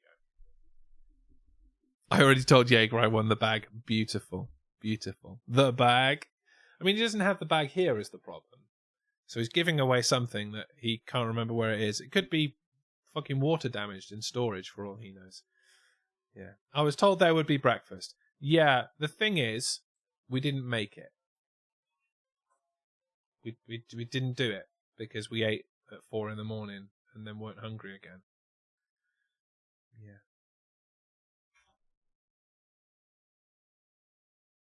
Here he comes, I think. Mr. Borton, there is appetite for another giveaway. How do you feel about that? Give it away. They're desperate to do the bag. I mean, it's such a fun thing to do. Is the giveaway is so enjoyable. Yeah, the graphics are all awesome, and I believe and all that kind of shit. They've all come back here. You know, they didn't have to. So I do feel we should give something away, and I'm happy to give the bag away. Okay, we can give the bag away now. My only concern is that you go to get it, and it's like water damage in storage or something. Oh no! Well, it's either not in storage or it's in storage. 50-50 chance. Look, the worst thing has to be is that I tell you now that if I can't find it, you can't have it. There's the potential of a bag, but if the bag doesn't exist, you don't get a bag. I do have it. How's that? If I can't find it, I'll send you something else. Throw the tissue out of shot. Oh, I mean, eat. There you go. Bag. One more bag. One more. Give away a free Moorish breakfast. I won't ever put money in that fucking shithole ever. Fucking Moorish. What's Moorish? It's a terrible, terrible LARP kitchen. But I'll happily buy something else from not there. I'll cook you some food on my own stove. Right, there you go. Exclamation 24. Harmstone's already in I'll there. be giving this bag away. That will get you in the competition for the bag. This is just for the bag. If you don't want the bag, don't enter. It's a Division 2 rucksack. It has blood type A positive stitched on the outside. So if you're not blood type A positive, do not fall over unconscious on the street wearing this bag. Yeah, that seems because like a they bad idea. might think that you're A positive and give you the wrong type of blood. Shit, that is a pretty serious consequence. I mean, I've of thought about owning that a this lot, bag. Yeah. which is why. You don't wear it. Well, no, I changed my blood. Oh, cool. I got rid of the blood that was in my system and put A plus New positive blood. back in. Yeah, there you go. It is not very good. The clips are poor quality. It contains things. It will carry things. I once took it somewhere. It was fine. And then pretended to leave it on a train. He did not leave it on the train. Tipex over it. Man, Tipex. That's a reference from the Tipex past. over. Yeah. You should. People used to Tipex over on their bag, didn't they? Yeah, they That just was a do thing. things on it and then draw Yeah, on they it. doodle on it. Yeah. Yeah. Let's get some people in to win the bag. I'm pretty certain it's in storage. That means I could wear it and pass out in the street. There you go then, Lady Sora. Get in there. Exclamation 24. If you're not in there already, I can't see that far. If you like the video game Division 2, you will enjoy this bag. I don't know if you've ever played it. I think it's like a post-apocalyptic army kind of military game where you shoot people. It's like I think it's a third-person shooter. Yeah. The bag is highly sought after. People have wanted it when ABG first put it up for grabs, and I won it in the very first 24-hour stream we saw. It was part of a bigger thing with other Division 2 things, like a Division 2 notebook, which I still have and I have started to use because it's a notebook and I love that shit. Division 2 t-shirt, which I stole. I think you have. There was a Division 2 book, the story of Division 2. There wasn't the Division 2 game, which is kind of amusing, really, when you think about it. There was some Division 2 basil seeds, so you could grow your own basil because you were repopulating the earth after. Did you plant those? I did not. Are they still in there? I think I threw them directly into the bin. Directly into the Smackdown Hotel. So yeah, and Jaeger really, really, really wanted to win it, and I won it, and he went on for ages about how he wanted it. I think also Mama S wanted it as well. Everybody wanted it. Highly sought after. It's just a bag. But if you win it, the greatest thing, you cannot put a price on the bragging rights of holding it, taking a photo with it, and sending it to Jaeger. The bagging rights. What's Division 2? Isn't it called the Championship now? It is. It's a championship bag. In so far, Dr. Fruitbat, Duncan the Singer, James 31, Your Father, Lady Sorrow, Aletha, Harmstone, and Mojo Jojo. There's that E word again. Expect. Dirty Expect, E he word. said donks. Dirty E word. Yeah. Right. Last call, 30 seconds. Get in. Ergy! Oh, my stomach's saying ergy right now. Ironically, we're ready to cook when we don't want to cook. Here you are, cooking when it ain't your turn to give a cook. That doesn't make any sense. There you go. Right. If I turn the sound on. Now, by the way, if you win this first bit, Oh, yes. Let's don't get this forget right. to fight the monster. Yeah, 'cause Is if everybody in? This is a free giveaway. We'll just send it to you. There's no price to join in. You just fucking put exclamation mark. What is our thing? 24.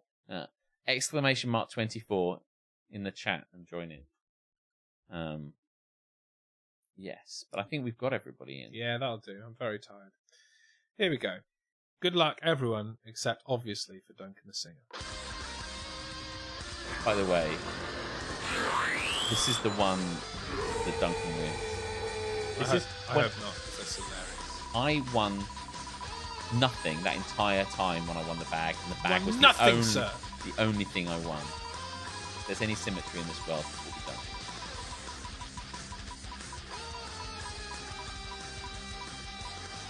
done. Oh, he did win it! Harmstone already told Jaeger that he won it. So there you It's go. not funny anymore because he actually won it. No, Duncan was close. Duncan Well, was so close. He hasn't won it yet.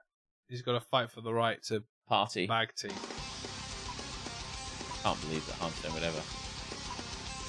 Say something, I'm giving up on Kaiju. There you go. Well, congratulations, MJ Harmstone. Commiserations to Duncan the singer. Who has not won anything this weekend. GG, yes indeed. I will source the bag, by which I mean I'll... Yeah, he's got the Trabuc as well, so I'll just leave Cover it in I'll leave, ketchup. well, I'm going to leave it all here because I'm too lazy to take it home. Yeah, feel free. But yeah, can put it all he's together. also got the Trabuc. Wow, he's won a couple of things. And Duncan's won nothing. Yeah, absolutely I not. don't know how he's done it, really. Let's go down the list of people that have won things. Must be not hard named not Duncan. to win. It might take us a while. I'm going to brick your doors up, you bunch of Henrys. It's a great callback. Still haven't won anything, though, despite that great callback. Something about these timestamps don't... I What can't speak. timestamps? What are you on about? My mouth is just like dribbled out of my mouth. I don't know. What are you on about? You can't say complicated things. We're damn tired.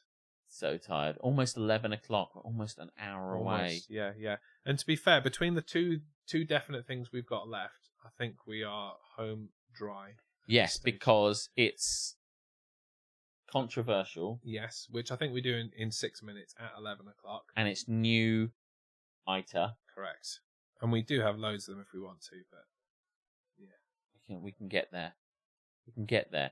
I'd like a little preamble-ambly bit. Otherwise... Preambly bit before ITA or an ambly bit to finish? I don't know, really, but I guess I don't want to just read things out because I feel... Not that it's cheating, because that's not what I mean, and I can't put myself together, but basically, it'd be nice to kind of like sandwich it a bit with talky talk. But I don't know. Yeah, that's what I'm saying. I say we talk for 5 minutes now. Do Contro, talk for a bit. ITA, talk for a bit. Get the fuck out of here. The timestamp at which Harmstone claimed to have won the bag and the timestamp that he won it. Oh, I see. I want it at 10:11 ABT. Alex Borton time. Favorite musical amble. I can amble about musicals all the time. We have got this. Thank you. I feel motivated. There's much better motivation than Ali gave me. We see, like, here's the thing. My favorite musical is Hamilton, and I bloody love it. And it's really good. I've only seen it twice. Do you know? I need to go back. I need to go and see it. You should go and see it. I've only seen it on Disney Plus. Disney Plus. I've listened to it many times. But yeah, I haven't seen it, and I've only seen it once on Disney Plus. It is very good. So, you know, I think they're doing a musical. Oh, you do need to go. Yeah, it's really good. If you're a musical fan, I think Hamilton's got to be on anyone's list. Because I'm not a huge musical fan, but it's definitely very good. Going in December, you're going to the Manchester, the tour. Tour's coming up to you. That's good. My favourite musical, yes, depending on the mood you catch me in, is South Park, Bigger, Longer and Uncut. That's my fun answer. The actual answer is probably the Book of Mormon, under the same kind of theme. But yeah, I love them both. Very good. Yeah, hold on. How did Harmstone know who was going to win? This is either a fix or there's a time travel involved. And you know how I feel about time travel. Well, it was time travel, Duncan.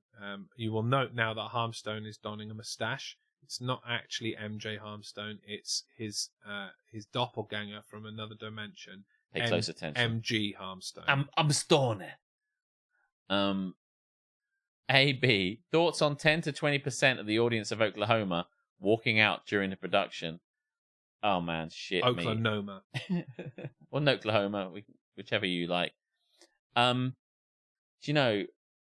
I read something about this, and the new music, the new version of Oklahoma has got people loving and hating it like some sort of musical Marmite. Like some sort of hater's gonna hate, lover's gonna love type situation. They have. What was that noise? Oh, no, there's a lot of beeps in this place. I presume I'm just hallucinating, and it's a joint hallucination. I'm not hallucinating about joints. No. Oklahoma. There's a new Oklahoma out. I don't think it's running for very long. You should go and see it. It's excellent, but it will be divisive. And every time it's advertised, and it's advertised an awful lot, they're really, really pushing it. It's almost always on Facebook. And Oklahoma is quite a fun and jolly. I don't think it was originally meant to be like this, but the version, certainly the 1998 Hugh Jackman version, is very kind of like lots of line dancing, high kicking, fun times, hoedowning, and having a good time, y'all. And the new version is a lot darker, grittier, stranger, weirder, minimalist, and odd. And I love it. I think it's incredible, and I think it addresses a lot of issues I have with Oklahoma. But a lot of people don't like it because it's not all kind of fun and high-kicking fun times. It's a bit serious, and people are like, this isn't what I wanted, it's shit. And that's the problem with it. It's not what people had seen. It's like a remake and a reimagining of it, so people don't like it, basically. I assume that Duncan doesn't like it based on his précis of the plot here. Let me tell you the entire plot of Oklahoma. People want to get together. They get together. A haystack catches on fire. JR's there. He says, my ass. My ass! Boomasuna! Yeah, so I think it's amazing, but it doesn't surprise me that people walked out. I actually never saw it. When I went to see it, nobody walked out. You say I have seen it now. You've seen it now. Went without you. Treacherous. Terrible. That's really good. You should see it. It's brilliant. Oh, we can talk about it now. That's really good. One of them doesn't want to get with the other one until she's asked 1,000 times and gives up. Not the new one. Yeah, yes, it's the new one. Somebody said.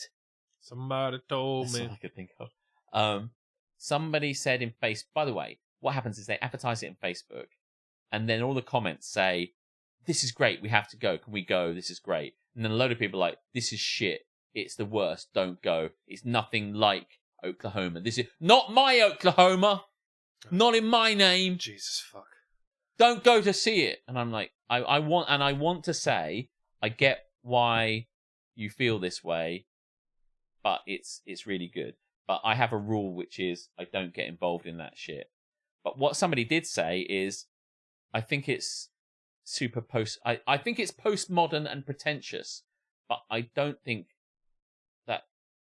they really know what they mean. So say, ask them to explain in which way it's postmodern. Yeah. And wait for the hilarious reply when they don't really know what postmodern is. I think you're just kind of saying things, and I also think, like, to say it's pretentious suggests it's like kind of sort of unworthy of what it's trying to put across, but I think it's crucial what it puts across in the new version. And I think it's absolutely vital it addresses the things that it addresses. Well, I think it's going to struggle to be postmodern and pretentious. That's going to be quite challenging. Yeah, right? Which pick one? So, yeah. And by the way, I've got a copy of Oklahoma. I really love the 1998 Hugh Jackman. It's Hugh Jackman. Fuck me. It's really good. National Theatre. It's produced by Trevor Nunn, who also directed Les Mis, amongst other fucking amazing fucking shit. And he's an incredible director. And he directed it at the National Theatre. It's National Theatre, Hugh Jackman, and Trevor Nunn. It's like a fucking perfect storm, and it's Oklahoma. What a fucking show. It can't miss. It didn't miss. It was amazing. And obviously that was 1998 or whatever, 1999. And now I really wanted a copy, so I found a copy on Amazon. It cost me 30 quid just to get a copy, and I watched it. I'm like, this is amazing. And it had a lot of making of and why they made it the way they did. It was so, so good. And I'm like, this is the only way I can get it because it won't be on any subscription service ever. I can't watch it. And then just about a week ago, I saw it advertised on Facebook saying, coming back. It's been however many years. Hugh Jackman in Oklahoma coming to cinema near you. And I'm like, motherfucker. Honestly, I waited so long. Just thought, fuck it, I'm buying it. And then they put it on. So if you want to go and see Oklahoma, I think it's on in cinemas very soon. So you definitely should. It means you can see the new modern one I'm really into it. You see a new modern one in the West End and then the old good one in a cinema, and tell me what you think, because I love it all. But there you go. Hello, Invasion McMikey. Welcome. How's the stream going? You must be tired out. Yep. We're fucking knackered. Less than an hour to go now, though. Criticism includes not bothering to make a second set for alternative location scenes. I have no problem with that. I think they just don't know how some theatre works. But anyway, So they just turn out the lights. Actually, all that stuff, when they turn out the lights and do that stuff, is really... There's some rattling aspects to that. It's really kind of evocative. It's really good. It won't be for everyone. It just won't be for everyone. There's a bit where they all eat together, and they say, if you're sitting in the front row, the audience might involve you. And like some people get beers. So if you're in the front row, they're all having beers, and they just hand you a beer and stuff like that. And the people are throwing stuff around and moving stuff around, and someone in the front row got covered in some beer or something like that. Like, there's someone in the front row. That's cool. So like this woman's like, I came out in my new dress, and then the cast of Oklahoma threw fucking shit over me, and I'm like, you were warned. Just like but yes, you were warned. By the way, if you sit in the front row, shit might happen to you. So she did, and it did, and she was pissed off about it. I would be like, I'm never taking this off. Just throw stuff on me. Big sleep afterwards, or down the pub for a few drinks? The biggest of sleeps. Down the pub. No. Straight to bed. Yeah. So do not pass go. Do not collect 200 beds. Yeah, I'm going to be in bed until tomorrow morning. That's the thing. Right, I think it's time. We've given away the backpack. We've waited long enough. I think it's time to debut the new sting. Oh! For the segment that we have been doing for quite some time without one. We will no longer have to do the thing where it says, this is where we have a play a sting. And this is where we'd play a sting, if we had one. But we do have one. Because we have one now. Thanks to our good friend and house band Rooster Beast. Okay. He's made the music. I put it to graphics. Theme tune. I've twatted the mic, and I am almost ready to push the button and debut it. I might even press it twice. I'm just that kind of crazy guy. Into the last hour, everybody. There you go. You can have those. I've got some too. We'll chop and top and tail. I don't know what I'm saying. We'll go back and forth and shit. Seriously, though, I need to have lunch at or before 12. So are you hungry, or should I just cook for myself? I think I'm just going to fall asleep. Just cook for yourself. Yeah. And I've got plenty of stuff if I want something. I'll make a sandwich. I will snack it up too. Yeah. Right. 1 hour in paradise. It's now time for the segment that we like to call Controversial Opinions. Controversial opinions, we hear them every day. You think you know best, no one cares what you say. So some more volume on it for a second viewing. Yeah. Sling that volume up. There we go. Nice. Okay, where's the button gone? There it is. Take two. Controversial opinions, we hear them every day. You think you know best, no one cares what you say. Love it. Oklahoma. Oklahoma. Okay, that was incredible. It was. It's fucking brilliant. It was. It still is. It always will be. It was when I heard it. Yeah. But it is in my head. That's the first time you heard it. Yeah, I love it. I've listened to it many times. Many times. I want an extended version where it just like goes into like various things. The rest of it. Yeah. Which cool. I want it to be. I want it to be like some sort of kind of we didn't start the fire thing where he starts listing controversial opinions and like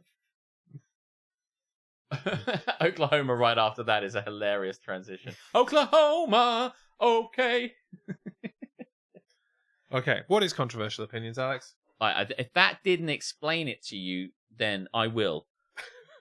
It's where people have controversial opinions. They have them every day, and they probably shouldn't. But they're going to tell people, and we're going to read them out. And sometimes people think they're not controversial. But I'm sleep deprived, and I don't know what I'm saying. Let's read some to explain it. Would you like me to read the first one? I'll go first. Oh, go. This is a quite contentious one that I'm surprised we haven't discussed already. Mm. Pineapple on pizza. Have we not? I don't think we have. I can take it or leave it. I love you love ham it. and pineapple pizza. I really do. I don't love it, but I think it's an option. Of all the pizzas available, pineapple on pizza is one of them, says Alex. This just in. Pizza's available in different flavors and things toppings. can be done. Plots have been lost. I mean, like, some people say things like, I don't think that anchovy should be in pizza. Oh, I agree. But some people think they should, and those people I think are wrong. But like pineapple, I think is an option. Is allowed to be in the option, in the lexicon, or in the list, in the menu. It has a place there. It has earned its place in the Hall of Fame. It can be on there. But if you want to put on there like fucking anchovies or capers or some shit, then fuck that. Mrs. the Singer gets a ham and pineapple pizza, takes the ham off, adds more pineapple. Can't they do that for her in the shop? And presumably she gets like a store-bought, I guess. Yeah, fair enough. I mean, it's a bold move, and I'm sure it pays off for her. Like, I dig that. You need to replace the ham, says Dr. Fruitbat, with pepperoni or chorizo. It clashes with the sharpness of the pineapple nicely. Maybe chorizo. I'm not sure about pepperoni. I'm not sure that works. Yeah. What about honey on pizza? They started doing this at Lubin's in Space. I asked my Italian friends, and they said it started as a trend in Italy over a dare. I mean, I haven't... Italy. I've not heard of this, but I'm not against trying it. I don't think it will What a work. mistake as a maker. What else do you have with it, though? Honey and what? You're not just going to have a honey and pizza. Cheese. Cheese is a given, but some kind of meat on there as well? I don't know. I served a customer who had no sauce or cheese, just jalapenos and pineapple. It's not even a pizza then, is it? Jalapeno. If it doesn't have sauce or cheese, it's just... My friend doesn't like cheese. Flat bread with spicy stuff and pineapples on it. I mean, swap the... I prefer a meaty pizza. I like a sizzler. I like an American hot. I think they're doing as the... Like, spicy chicken, spicy beef, jalapenos, any chilies, things like that. I like that. Meaty, spicy. That's what I want. If I go to a pizza place with you and you go, shh, I'm going to get you something, and make fucking sure it's meaty and spicy. I'm going to buy you a ham and pineapple pizza. I'll eat it. With anchovies on the side. We did not sleep. No. But you are right to be impressed that we're still here, because we almost were not. American Sizzler or Meat Feast at Asda are the best. Yeah. I think they used to do one which is called the American Hot, but it's been a while since I've gone there. American Sizzler! Mama, Get let away me from be! Induja That's made up. is a tight end for the Cleveland Browns. I can't remember who plays for it. Anyway. Njoku is that. Well, at least I knew that. But that was a bad Njoku. I mean, it made sense. I think. Yeah. Yeah. Okay. So Nduja, honey, and pickled red chili is what they're doing. I like the sound of that. I would eat that. I have no idea what Nduja is. It's like a meat. It's a spicy meat. Okay. It's a spicy meat. I think I'm not on with pickled red chili. Let's not pickle it. But red chilies mixed with the honey, so you've got spice and nice. That works. And Nduja, stop making shit up and just put some pepperoni on it. American Hot is American Sizzler now. You've heard it here. Update. American Sizzler! It's now American Hot! No, it's the other way round. Whatever, I'm tired. I would have the American Sizzler. That is my go-to. Or would you have the American Hot? I can't. Oh. Then what will you have? The American Sizzler. But I thought you wanted the American Hot. I do. Then why don't you get the American Hot? They've ceased production. Oh, then what are you going to do? I'm going to have the American Sizzler. Okay, well I thought Can we keep this up again for another 38 minutes? Because I think we can do it. I had a vegan pepperoni pizza the other day, and it was really good. Well, really good is a stretch. What was it then? Give us the actual... It was acceptable. 40. I know, honestly, Harmstone. I looked it up and I'm like, oh. I was like, I think that's wrong, but I'm glad we got your sign off. It's all about a Smoky Joe. That's how they say it. It was nice. Okay. It was a pizza. And transmission. Yeah. I mean, can't we just have vegan options that are different flavors so that it's just a different pizza instead of trying to replicate other flavors? The thing here it says is that pineapple belongs on pizza. Is that what it just says? It just says pineapple on pizza. Yeah, people really think this is... I don't have a problem with this. But, like, for me, it's meat. I want meat. Well, that's the ham bit. Yeah, and I like ham. Ham and pineapple. I just want more, though. No, it's good. It is good, That's but, a good like, amount. wouldn't you... I would take the pineapple off and add chicken or anything. No. Meaty. No, I mean, I'm I'm not just going to get a ham and pineapple pizza. I'm going to get a meaty one on the side and have them both. So, Do you know that Donna meat pizza we sometimes get? I really like that. Amazing, love that. That's such a great one. You Yeah. just think it was a normal pepperoni pizza. I would probably. I was going to say something and now I've lost entirely. I doubt that vegan pepperonis sweat in the same way that pepperonis do. Girl, I'm gonna make you sweat. I'm so conditioned to almost go stop doing that when you kick the table because leg. it used to have the microphone on it and it made a horrible noise. Hmm. But that's so long ago, and I'm still conditioned to go stop doing that. Tap it, tap it, tap it, tap it. Okay, there you go. Right, pineapple on pizza, thoroughly discussed. I'm not sure if it's controversial or not. I don't think we'll ever answer that question. My friend at work, Emily, just eats all manner of and she's the one that likes anchovies on it, but she'll like just things on it that just shouldn't be put together, and just a load of vegetables, and she'll be like, vegetables, and I'm like, just fucking put some. What's going on? She's not a vegetarian. She's like, just weird. Yeah.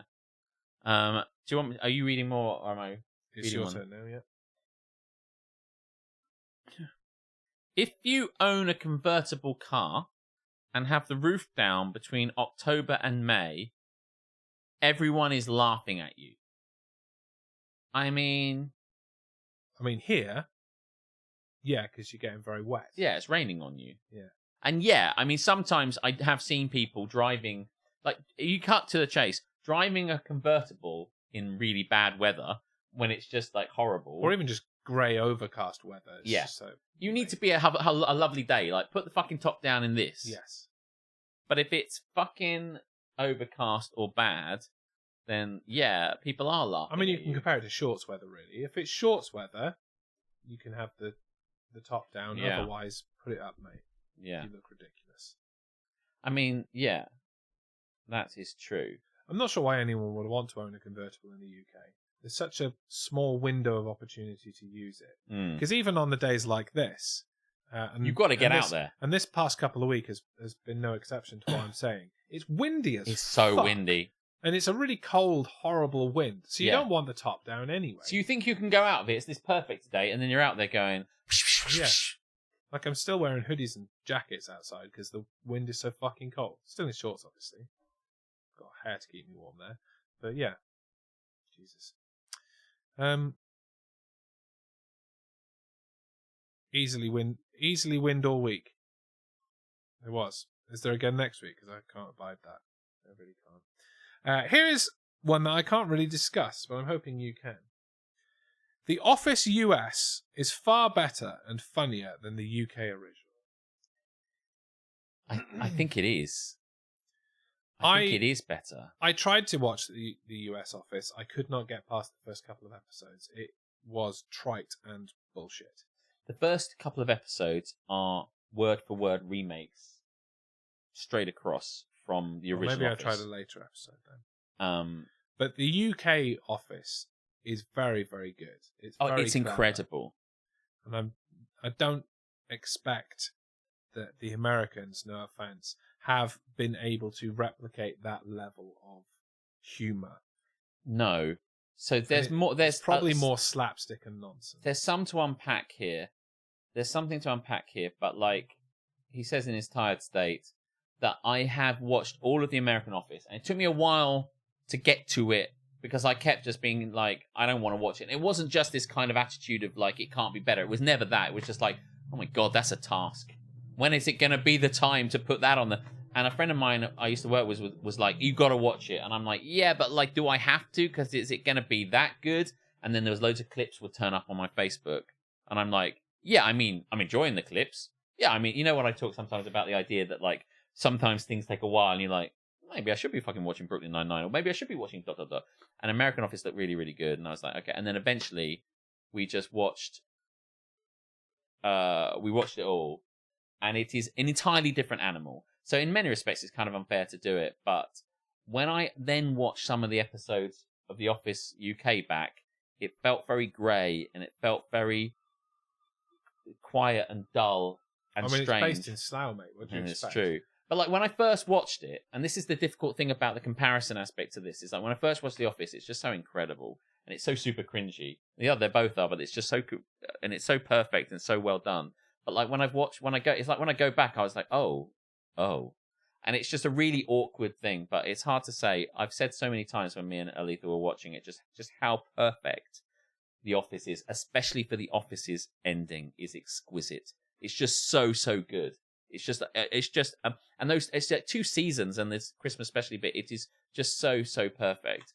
And the other thing that Ricky Gervais and Stephen Merchant have done, which I don't think they do there's a status play, which is kind of like this concept in improvisation, which is really very keenly observed, and not just the observation, but there's the measure of how the status is, that how the interactions are among everybody in it. It's really, really well done, and it's not accident. I love it. And also, while I'm going on about it, the original Office is just, it spawns so many things that we say in our lives, where like, you know, he goes, oh, sloppy, or something like that. And that Ricky Gervaisism, as it were, has spawned a lot of people who do that. And I do it, and loads of people do it, and it's spawned all this stuff, and it is amazing. But the American Office is a tour de force.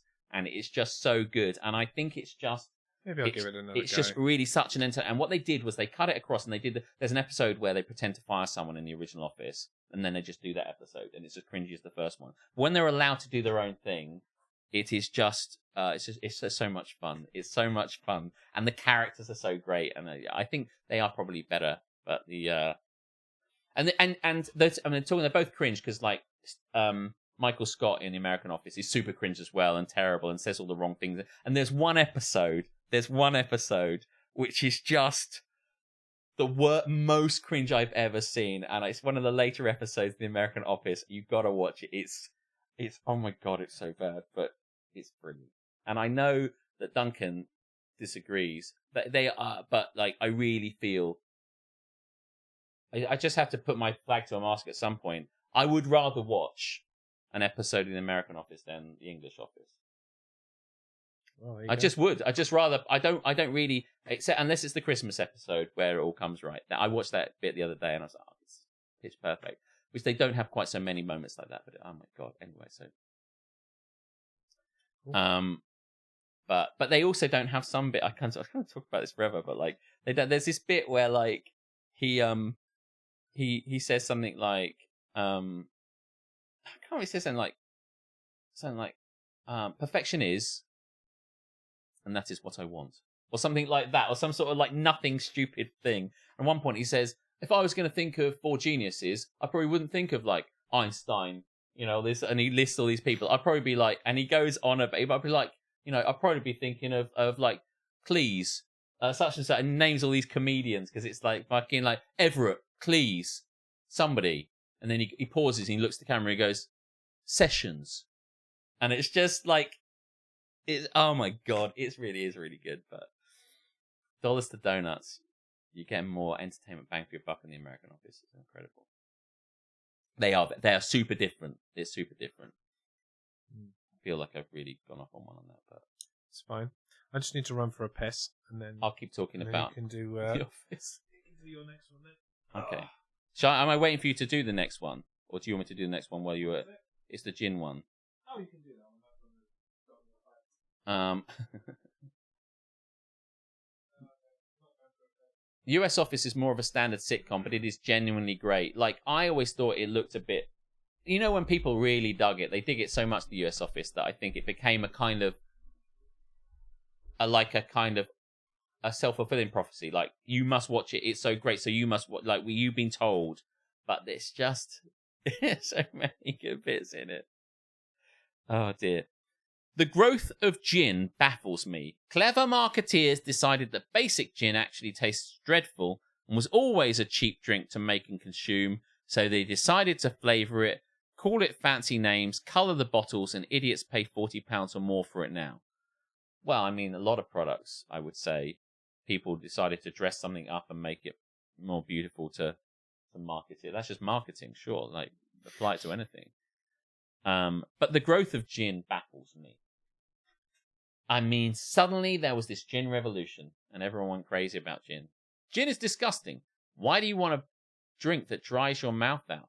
It doesn't. I don't think it dries my mouth out, but Duncan doesn't like it. I know Aletha doesn't like gin.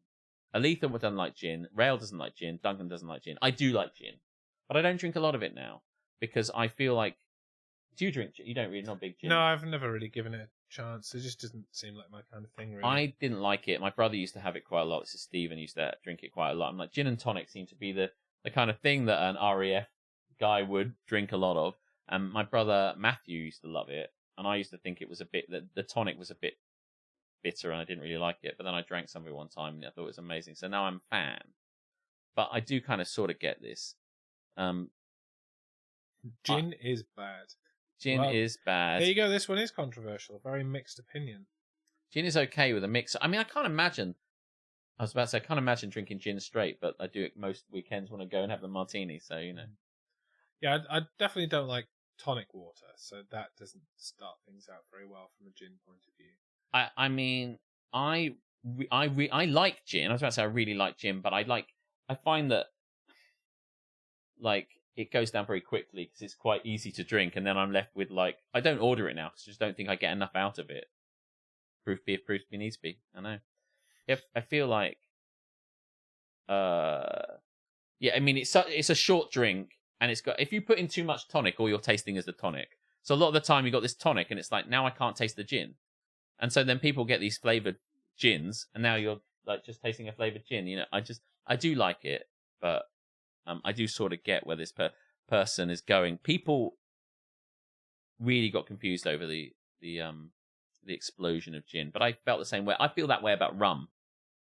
I think rum all tastes largely the same. It's not exactly true, but I'm not a big rum fan. It doesn't taste all the same. Yeah. But like gin doesn't taste all the same, you know. Whiskey doesn't taste all the same. It's just like I just think that rum is kind of not my bag. You know, I'll drink it and I'll put it in stuff and I will like it, but I probably couldn't have a rum and coke. Yeah, I think that's how I feel about gin. To be honest, It's like I've got no real. If you're not interested in a thing, it's always going to be hard to really get enthusiastic about defending it, right? And we drank a lot of gins one night. I mean, Captain Brilliant was referring to it earlier. We drank 14 gins in one night, and we all rated them. And we all kind of came to very similar conclusions, so we kind of like the same stuff. But I don't know. I just think for me, it's now gone past me by. If someone gives me one, I will. But I don't think I've ordered a gin in a pub for fucking years. I got no real dog gin in this fight. I don't believe that gin tastes dreadful. So, you know, only ever have it when it's in a martini. I don't really have it. No. Fair enough. Do you want to call Contro there and save the rest for another time? Yes. Would you like to cross out the ones we've done so we don't get confused? Yes. And then I'll chuck it back on here if you like. I'm just reading some of the gin-related things. Rum I can take or leave, but sweet vanilla rums are incredible. I was reading a few years ago, fucking hell, it was ages ago. I was like, it was 2003. A few years ago, 2003, I really got into Cubans, spiced rum and coke, and with lime. I was really into it, and I just got super into Cubans, and they were like the drink that everyone was drinking at the time. And we went to a quiz. I've said this before, but we went to a quiz up at a local place, and you could bring your own booze because there wasn't a bar. And because I was so into it, I bought some Morgan spiced rum, and I bought some Coke. Didn't bring enough Coke, so I just kept putting more Morgan spiced rum in and not enough Coke. And so I kept just drinking it. The levels were diluted with just more and more gin until I was drinking straight gin, and I got, sorry, not gin, Morgan spiced rum, and I got really, really fucking drunk on it. And I threw up everywhere. I threw up in a taxi. It was fucking horrible. And that experience just put me off rum. Like that was, you know, you must have a drink that you got really drunk on, and now that's like, nah, I'm done now. So, like, I can't possibly do rum anymore because I mean, it's a long story which I've cut down, but honestly, it was a horrific rum night.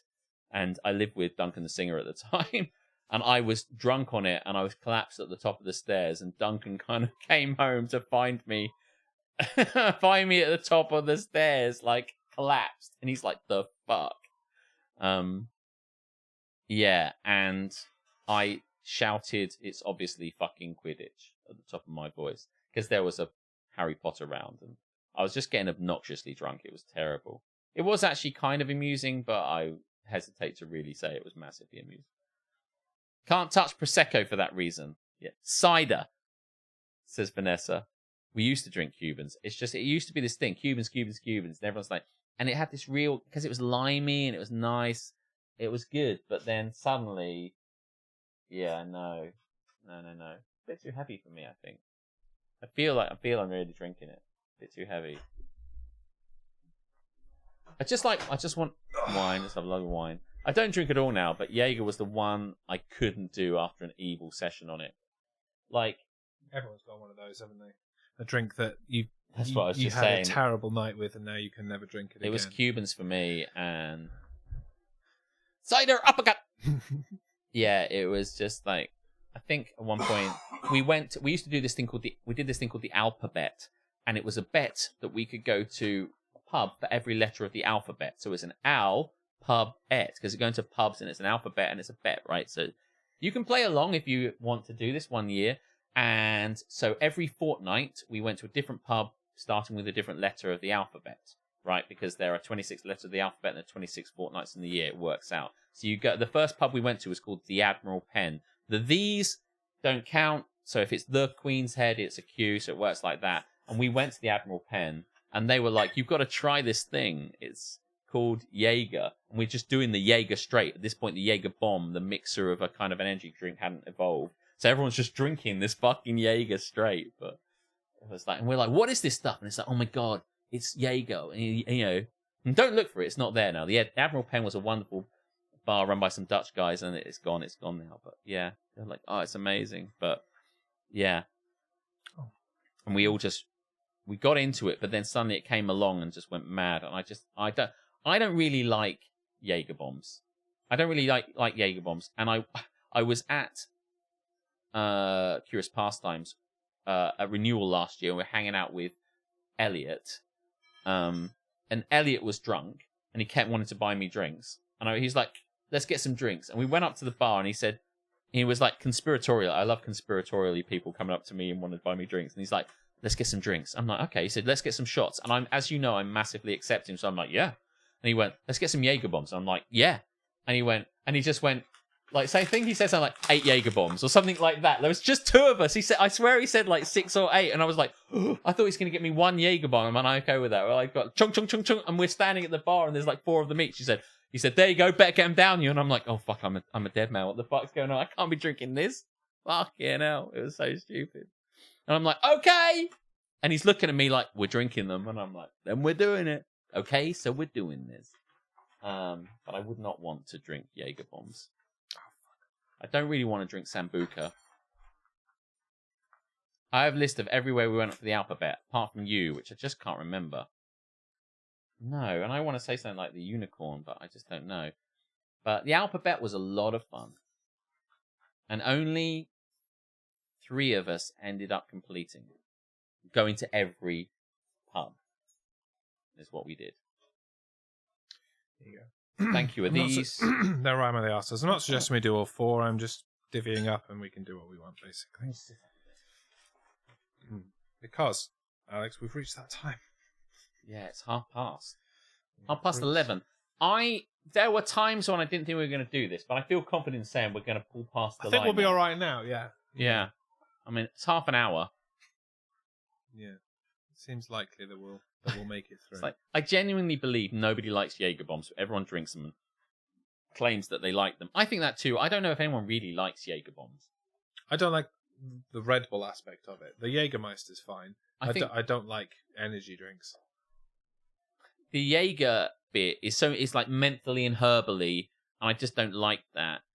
But I've grown to like it in general because it's in like things like green chartreuse and yellow chartreuse are kind of herbally things and stuff like that. So I'm a bit better with that, but they tend to be better in cocktails. But Jaeger, there's this thing called oh shit, I can't remember. It's another German fucking herbally kind of horrible herbal drink. Oh yeah, I think I know what you mean. It's called Underberg. Underberg is Underberg's just like herbal nonsense in a fucking tiny Underberg. Yeah. Never had a Jaeger bomb. Well, you're not missing out. Yeah, go on, end it now. We all know you made it. Looks like you made it. I think I might be accidentally pressing the controversial opinion sting again because this has gone to sleep and it's hovering over the Okay, it's fine. No matter. Cool. Okay. We're all good. No panic. Look how far you come, my baby. This is all a dream, and the 24-hour stream is when you're awake. Wake up time to stream. Oh, mate, can you imagine? I'd cancel it right now. We'll just do the 12 hours. The first 12 hours. Good idea. Good idea. Good idea. Right. Let's take this home with our final segment of the 24-hour stream. Jesus. Really didn't think we were going to get here a few hours ago, but here we are. Yeah, that's what I'm saying. You know, especially at WWE o'clock when I was ready to throw the controller out the fucking window and be like, what are we doing? Yes, indeed. But here we go. It's the last segment of the night. And once again, am I the asshole? Am I the asshole? No, it's the children who are wrong. It is the children who are wrong. That guy's right. He knows what's going on. Do you want to go first? Yes. I'm going to do this one and then this one. Sure. Okay. For the past nearly 23 and a half hours, you are. Windy. See? I know. See, don't get your fucking convertible out. Am I the arsehole? Yes, you are. For keys getting washed and dried. Is that what that says? Or does that say Kevs? No, that is keys. For Kev's getting washed. For Kevs, because it's been ripped a bit where you tried. I know, saw Not you one annoyed. Kev. Multiple Kevs. For Kevs getting washed and dried. My friend Kevin came round and he walked through a car wash. For keys getting washed and dried. Alicia Keys. My boyfriend left his car keys, including the spare, in his pockets, obviously unknowingly, and I did the laundry as usual. He couldn't find his keys anywhere, and the dryer just finished, so I went to take the clothes out, and lo and behold, 2 car keys loose, spinning around. Move out of my way. His first sentence out of his mouth, so you didn't check my pockets before washing the clothes? Obviously with anger in his voice. I'm sorry. So you didn't check my pockets before washing my clothes? My jaw literally dropped. And now he's saying I don't take responsibility for anything, which I think is a leap. Am I the arsehole for these washed and dried car keys? Note, this is for his car that I never drive because I don't drive stick. Is that a euphemism? Listen. It probably is now after this outburst. You put your main key and your backup key in the same place? What the fuck is wrong with you? It's not how backups work, mate. Got to keep the backup on me at all times. If you lose them both, they're in the same place. What the fuck is wrong with you? Do you know what I mean? That is ridiculous. Christ, keep the spare one somewhere else. Like the washing machine, for example.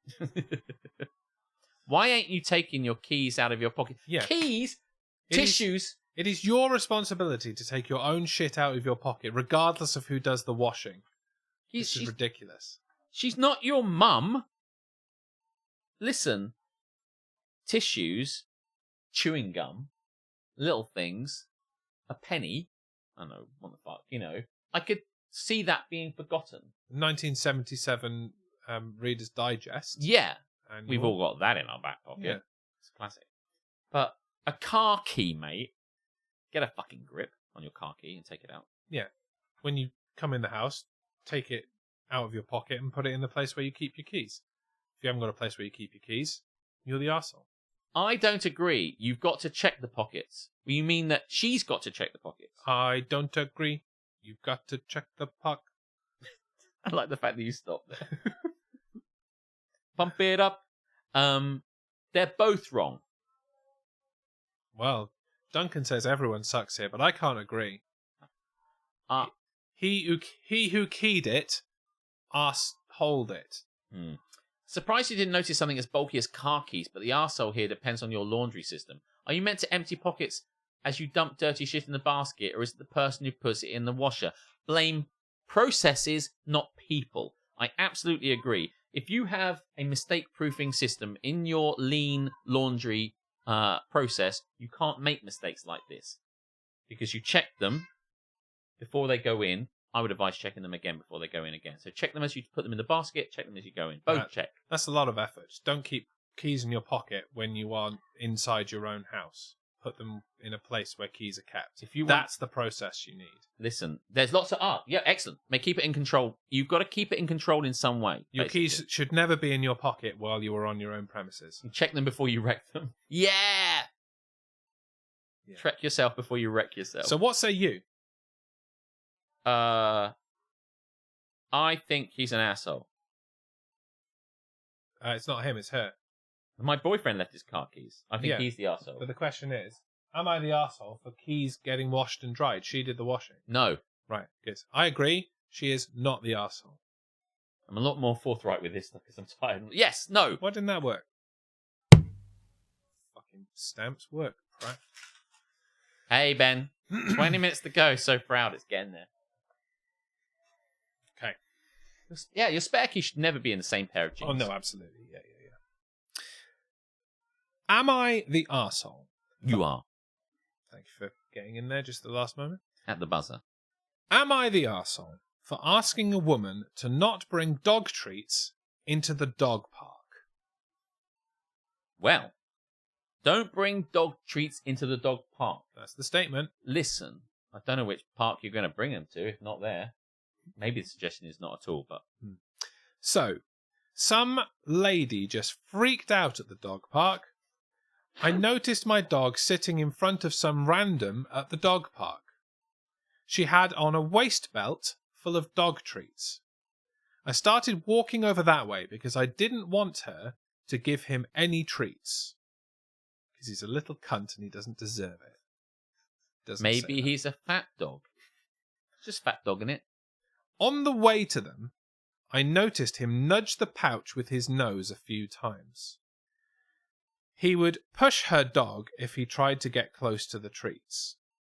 When I got over there, I told my dog to leave it and pulled him away. We were walking away when she said really nastily that I should train my dog to not bother people who have treats. I told her to mind her own fucking business and go fuck herself. Have you read this before? Just a natural reaction. I replied... I feel someone switched you off there for a moment. That's the end. He's powered down. Battery's out. The sentence needed sentencing. So I replied that while that may very well be true, it would certainly help if she didn't bring dog treats into the dog park, as the huge sign on the gate says. Ah. Touché. Checkmate. In case we couldn't, work out what the sign might be, yes, they have provided the writing on the sign. It says, and I quote, "No food inside." Seems pretty clear. Pretty explicit. Tosh. She got even angrier and said that she could bring treats in for her dog if she wants to, and that my dog is the problem. No, you are wrong. You need to read the sign again. You need to read. Full stop. Yes. She got even angrier and said that she could bring treats in for her dog if she wants to, and that my dog is the problem, and that other people also bring treats into the park. They are also wrong. I said, just because other people do it, it doesn't make it right. Correct. She said the sign means no people food, not no dog food. No, it does not. I said I did not share her interpretation of the sign. Is that Matt Moat? That's what he'd say. I do not share your interpretation of the sign. I think it is clear. Actually. It is unambiguous, and you are wrong. I just continued to walk away towards the exit with the dogs. Flipping her off. She continued to yell. We did not re-engage and just left. Yeah, good call. Am I the arsehole for asking her to not bring dog treats into the dog park? It's not just no, it's oh, hell no. I mean, your thoughts have been pretty clear on this. I'm wondering what the chat, most of whom are doggy pricks, would have to say about this. Hey, Hannah. What is this Alex trouser situation? We've already called him out for that. That was yesterday's. Oh, is it what? One that I'm wearing trousers? Yeah, not shorts. Oh, I thought. Oh, yeah, they did it might say that. be. I think it's just that this is just kind of like, honestly, it's just like We've been a long night. We've been awake for a very long time. Yeah. It's just they just kind of rode up a little bit, and I'm not in any worry to change it. So, trust me, it's the least of my fucking worries. He's It also the kind of started getting a little bit kind of crazy, and I'm not mad at it. I don't like it. 3/4 length jeans for men. Why not? Ah. It can happen. Yeah. He's the arsehole. That's what dog parks are for. A whole new meaning for dog grooming. Come over here, little doggy. I've got some treats for Ice you. creams, lollipops, and all free today. The humans are the arsehole. Doggo is a vugba. And he just put his head onto the keyboard at that point. Have you fallen asleep as well, Harmstone? Don't feed someone else's pet without asking them if Correct. it's okay. Correct. Also, if you don't want to be bothered while carrying... if you don't want to be bothered because you're carrying food, a dog park is the wrong place to go. Yeah. The humans are the arsehole. Doggo is vugba. Just wanted to say it. Don't make me tap the sign. Yeah. Spin it on down. There we go. If dog treats are Alex food, gets it. then she should eat them. Cheeky bit of ankle. Mm. Hey, in the Victorian times, this would be sexy as fuck. As it is, it's just, well, it's sexy as fuck. So, no room for ambiguity, I wouldn't say. No food inside means no food for any species. Food is food. Yeah, no food. Is it food? Food means food. Stop interpreting the rules so they don't apply to you. This is what is happening all the time. It's like, yeah, but it doesn't mean that. No, you don't think it means that because you don't want it to mean that, because then it doesn't apply. You know, when I went into fucking, like, the selfie stick land, Disneyland, and it's like, no selfie sticks. And they're like, well, it didn't mean my one. Yeah, they did. Cunt. Fuck me. Oh. So, am I the arsehole for asking a woman not to bring dog treats into the dog park? No. Not the arsehole. That was very loud. Let's turn this down a bit.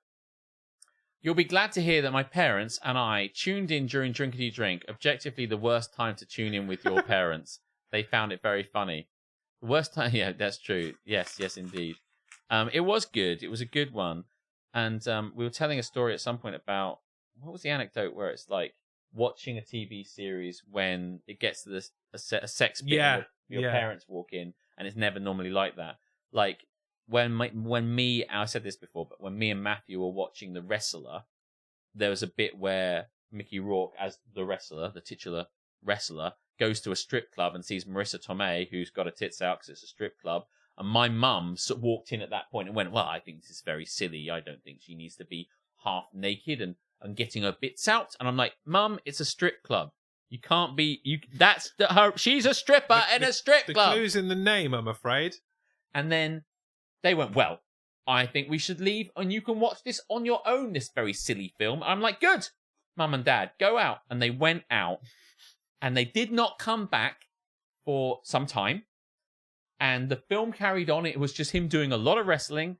And when they came back, they walked in just at the moment when Mickey Rourke was snorting cocaine off a hooker's tits and then fucking her from behind. At which point, my parents went, well, I don't think you should be watching this. And I paused it and I said, it wasn't doing it just a few minutes ago. This is the film we're watching and enjoying. I'm going to rewind it. And they went, well, we're going to leave. And so they left. I watched it a second time. They left to go to a strip club immediately to compare the realism of it. Marissa Tomei's not in here. They had to do their own textual analysis of The Wrestler and apply it to the real world. I've definitely said this before. This has come up before, but I'm saying it now. Here, at last moment. You were here for the last 13 minutes. Congratulations. Direct from Oklahoma. Oklahoma. Right. Oh, we're very tired. Is this... Yeah, sure. This is... How many... You got one left, though? Good, okay, I'll do mine. Am I the arsehole for complaining to a pet store that their way of stocking loose treats was dangerous? For context, this is a dog one. It is. For context, today is my dog's 15th birthday. Fuck off. He doesn't know it's his birthday. Of course he doesn't. He's a fucking dog. He's a dog. Honestly. So I decided to take him to a pet store to pick out some presents. No, don't do that. It's a terrible idea. He saw the other pets and thought he was being taken back to the pound. Am I the arsehole? He's only a small breed, Corgi X Terrier. Sounds very anime and sexy. I don't know what it is.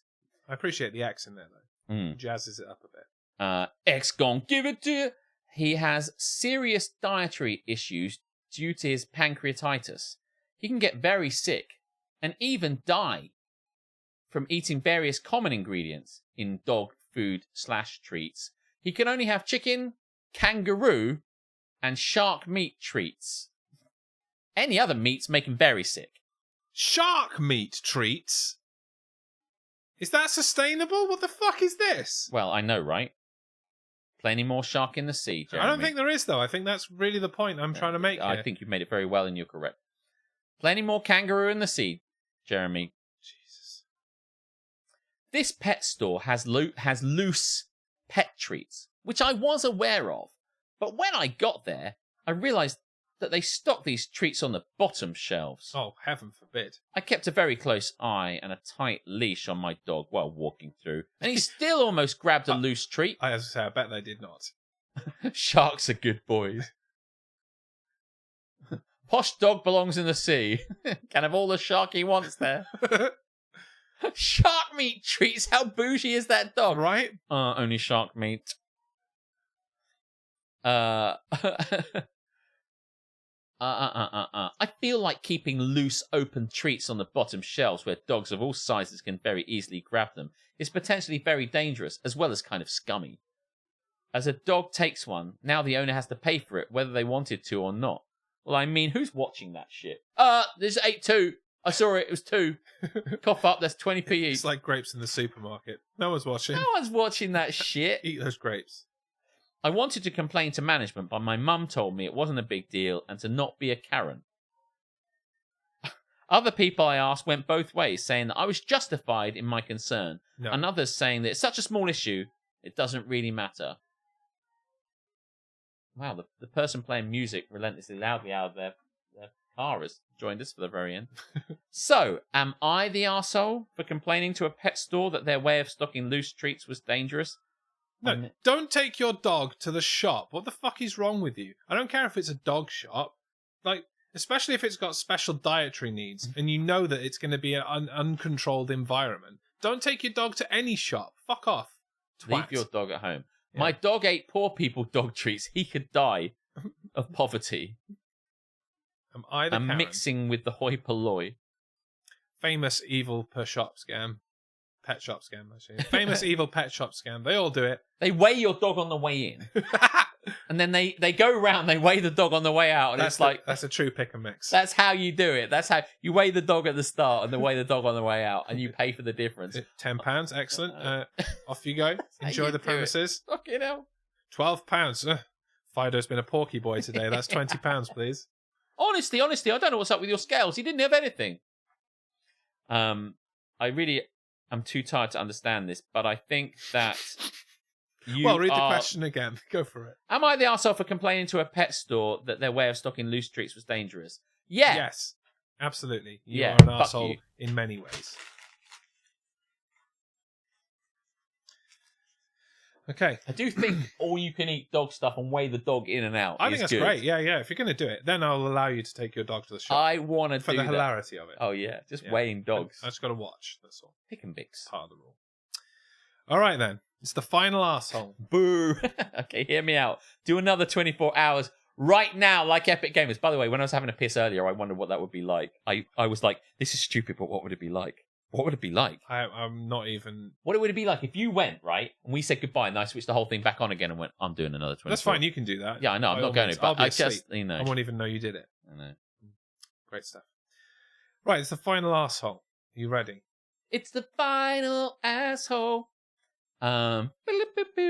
Yes, I'm ready. I was born ready, Jeremy. If only there wasn't dickhead streaming outside. When I said live streaming, I meant live streaming, not live streaming. Wait, hang on a minute. Tired mouth says joke. Work it out. Right. Am I the arsehole? Yes. Am I the arsehole for painting my mom's dresser? I don't know. Well, let's find out, shall we? Yes! Let's embark on this journey together. When my mom was a child, her father, my grandfather, Man, we're built going back. her a dresser. Tale as old as time. We're really going back on this one. I literally don't want your life story. He was a carpenter, and it was a nice dresser. She used it growing up, but it stayed at her parents' house after she left to go to college and get married and all that. After both my grandmother and grandfather passed away in the late 1980s, my mom got the dresser and brought it to our house. And when my mom passed away in 2001, the dresser came to my house. Okay, you've got the dresser. It's a family dresser. It passed through the generations. We get it. Yeah. I recently got a bunch of new furniture, and the dresser did not match the colour scheme. Right. So I stripped it down to bare wood, fixed a few age-related defects, and painted it a colour that matched the room. Nice. I was showing off the new place to my friend, and his girlfriend, and the girlfriend... Oh. Right, sorry. I'll reread that. Go for it. A comma was required. There was not one. I was showing off the new place to my friend and his girlfriend, and the girlfriend asked about the dresser. I told her the story, and she remarked how nice it was that it matched, and I told her I painted it. And she got really mad and told me I was wrong to paint my mom's heirloom piece. That sounds dirty.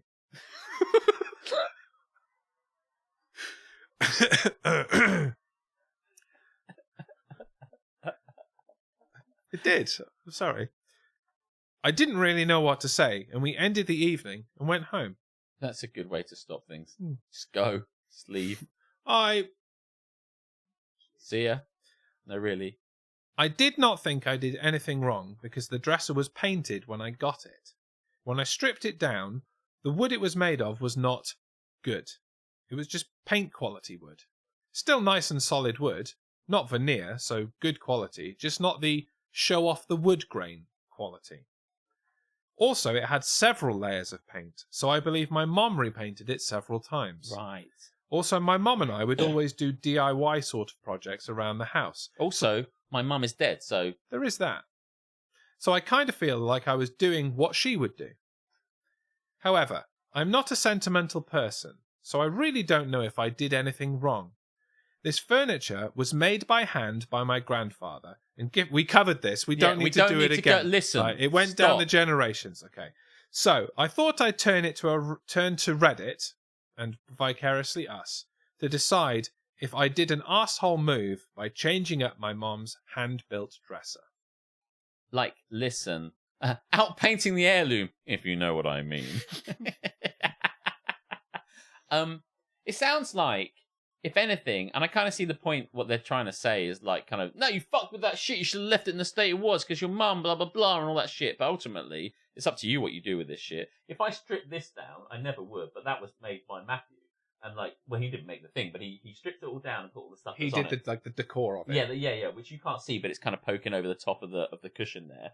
And like, I would never strip that down because it looks great and I fuck it up. But if I felt like I could like change it and like, because it sounds like she's now continuing on their excellent work. It went from grandfather to down, and they've all changed it, and they've all altered it in a way, and they've all made it themselves. I love that shit. But no, I don't think you're the arsehole. I don't think they're the arsehole either. I mean, the caveat of it's been painted several times, and clearly, as it's been passed down through the generations, they have changed it. I think that is a qualifier enough to say that they are not the arsehole person. Yes. So, shall we hit the button? Push the button. You are not the arsehole. You paint away. Enjoy the painting your mum's dresser. Just do what you want, like Hannah says. Do what it's like with your stuff. Just make a decision. Yeah, it's yours now. I think people place a lot of store on kind of this sort of old stuff, and they put this reminiscent and nostalgia, and they don't want to do something that fucks it. I've got to hold it in that position forever, but like... And either it means something to you, or it doesn't, and that's completely up to you to decide, and that's it. Bowser Big Bean Burrito. Great name, by the way. Yeah, great alliteration. 24 hours soon. Yeah, we are nearly there. We're We're almost 3 there. minutes away. Bowser. I don't know who you are, Bowser, unless you're the real Bowser, in which case, thanks very much for turning up. Yeah, I know you've been busy recently with the new movie. The new movie. Thank you You're very really much good for in it. taking time out to join us. Very much enjoyed your role in it. Really good. It was the right amount of comedy / threat. I wouldn't know. I haven't seen it yet because it I hasn't have. quite made it to DVD. So thanks very much for joining in. Right, Alex. Yes. We fucking did it, mate. We did. It's 24 hours, or it will be in 2 minutes anyway. Yeah, it will be. I really didn't think we were going to get here. Did not think we were going to make it, especially. I'm super impressed. I'm super pleased that we have made it. Yeah, me too, actually. Yeah. I probably would have been okay if we had called it, but I'm kind of pleased now that we didn't. I would have been okay if we called it, but I'm also very happy that we continued. I think I'm happy that we continued. I'm not speaking. I'm so fucking tired. Really, I'm so tired. I need to go to Harvey bed. Horse. Well done. There's lots of people who are suddenly coming in right at the end. Coming in to go, congratulations, you made it. Congratulations, you Good guys job are we cool. finished it, really. They'd have turned up at 12. I'm like, oh, Where did they go? they've gone. We'll take your They adoration didn't even do it. now. Unbelievable. Yeah. The day is young, mofos. Do 26. No. Do you know what I have to say? The way I'm feeling right now, I've got over that hump earlier. I could keep going, I'm going straight home to bed. but I will not because I want to go to bed and flick through my phone and see what's on it. Yeah, we've been out of touch with the world at We never large for don't. the last, 24 hours. So, Periodically, yeah. I've done this sort of stuff, but mostly I haven't. I don't know what the fuck's going on. Right. Hope you've enjoyed it, everybody. For I the really times do. you came in, I have to say, and I'm sure you'll say the same thing, is that thanks for all your support and coming on. Thanks, obviously, to Duncan for coming on and doing all the chat and Yes. all the Star Trek Yes. stuff, and for Captain Brilliant, Rear Admiral Brilliant for coming in on doing all the cocktails, making us cocktails. I have to say, and I'm sure you agree, that they really made a difference. They to it. really did make a difference. I'm really, really glad that you came and joined us. It made a huge difference to us. So there you go. Yeah. And yeah, thanks very much for all the bits you dropped, especially Will, but for everybody, although Will just was fucking You went bonkers. a bit mad. Yeah. I love it. Yeah. So we are not on Tuesday night. No, I will still be sleeping on Tuesday night. So join us a week on Tuesday for the next episode. Cut out last Tuesday and coming out this Tuesday. So yes. So for people who are LARP types, i.e. Rail and Phil, I will see you at Event 2 before I see Event 2. Yeah.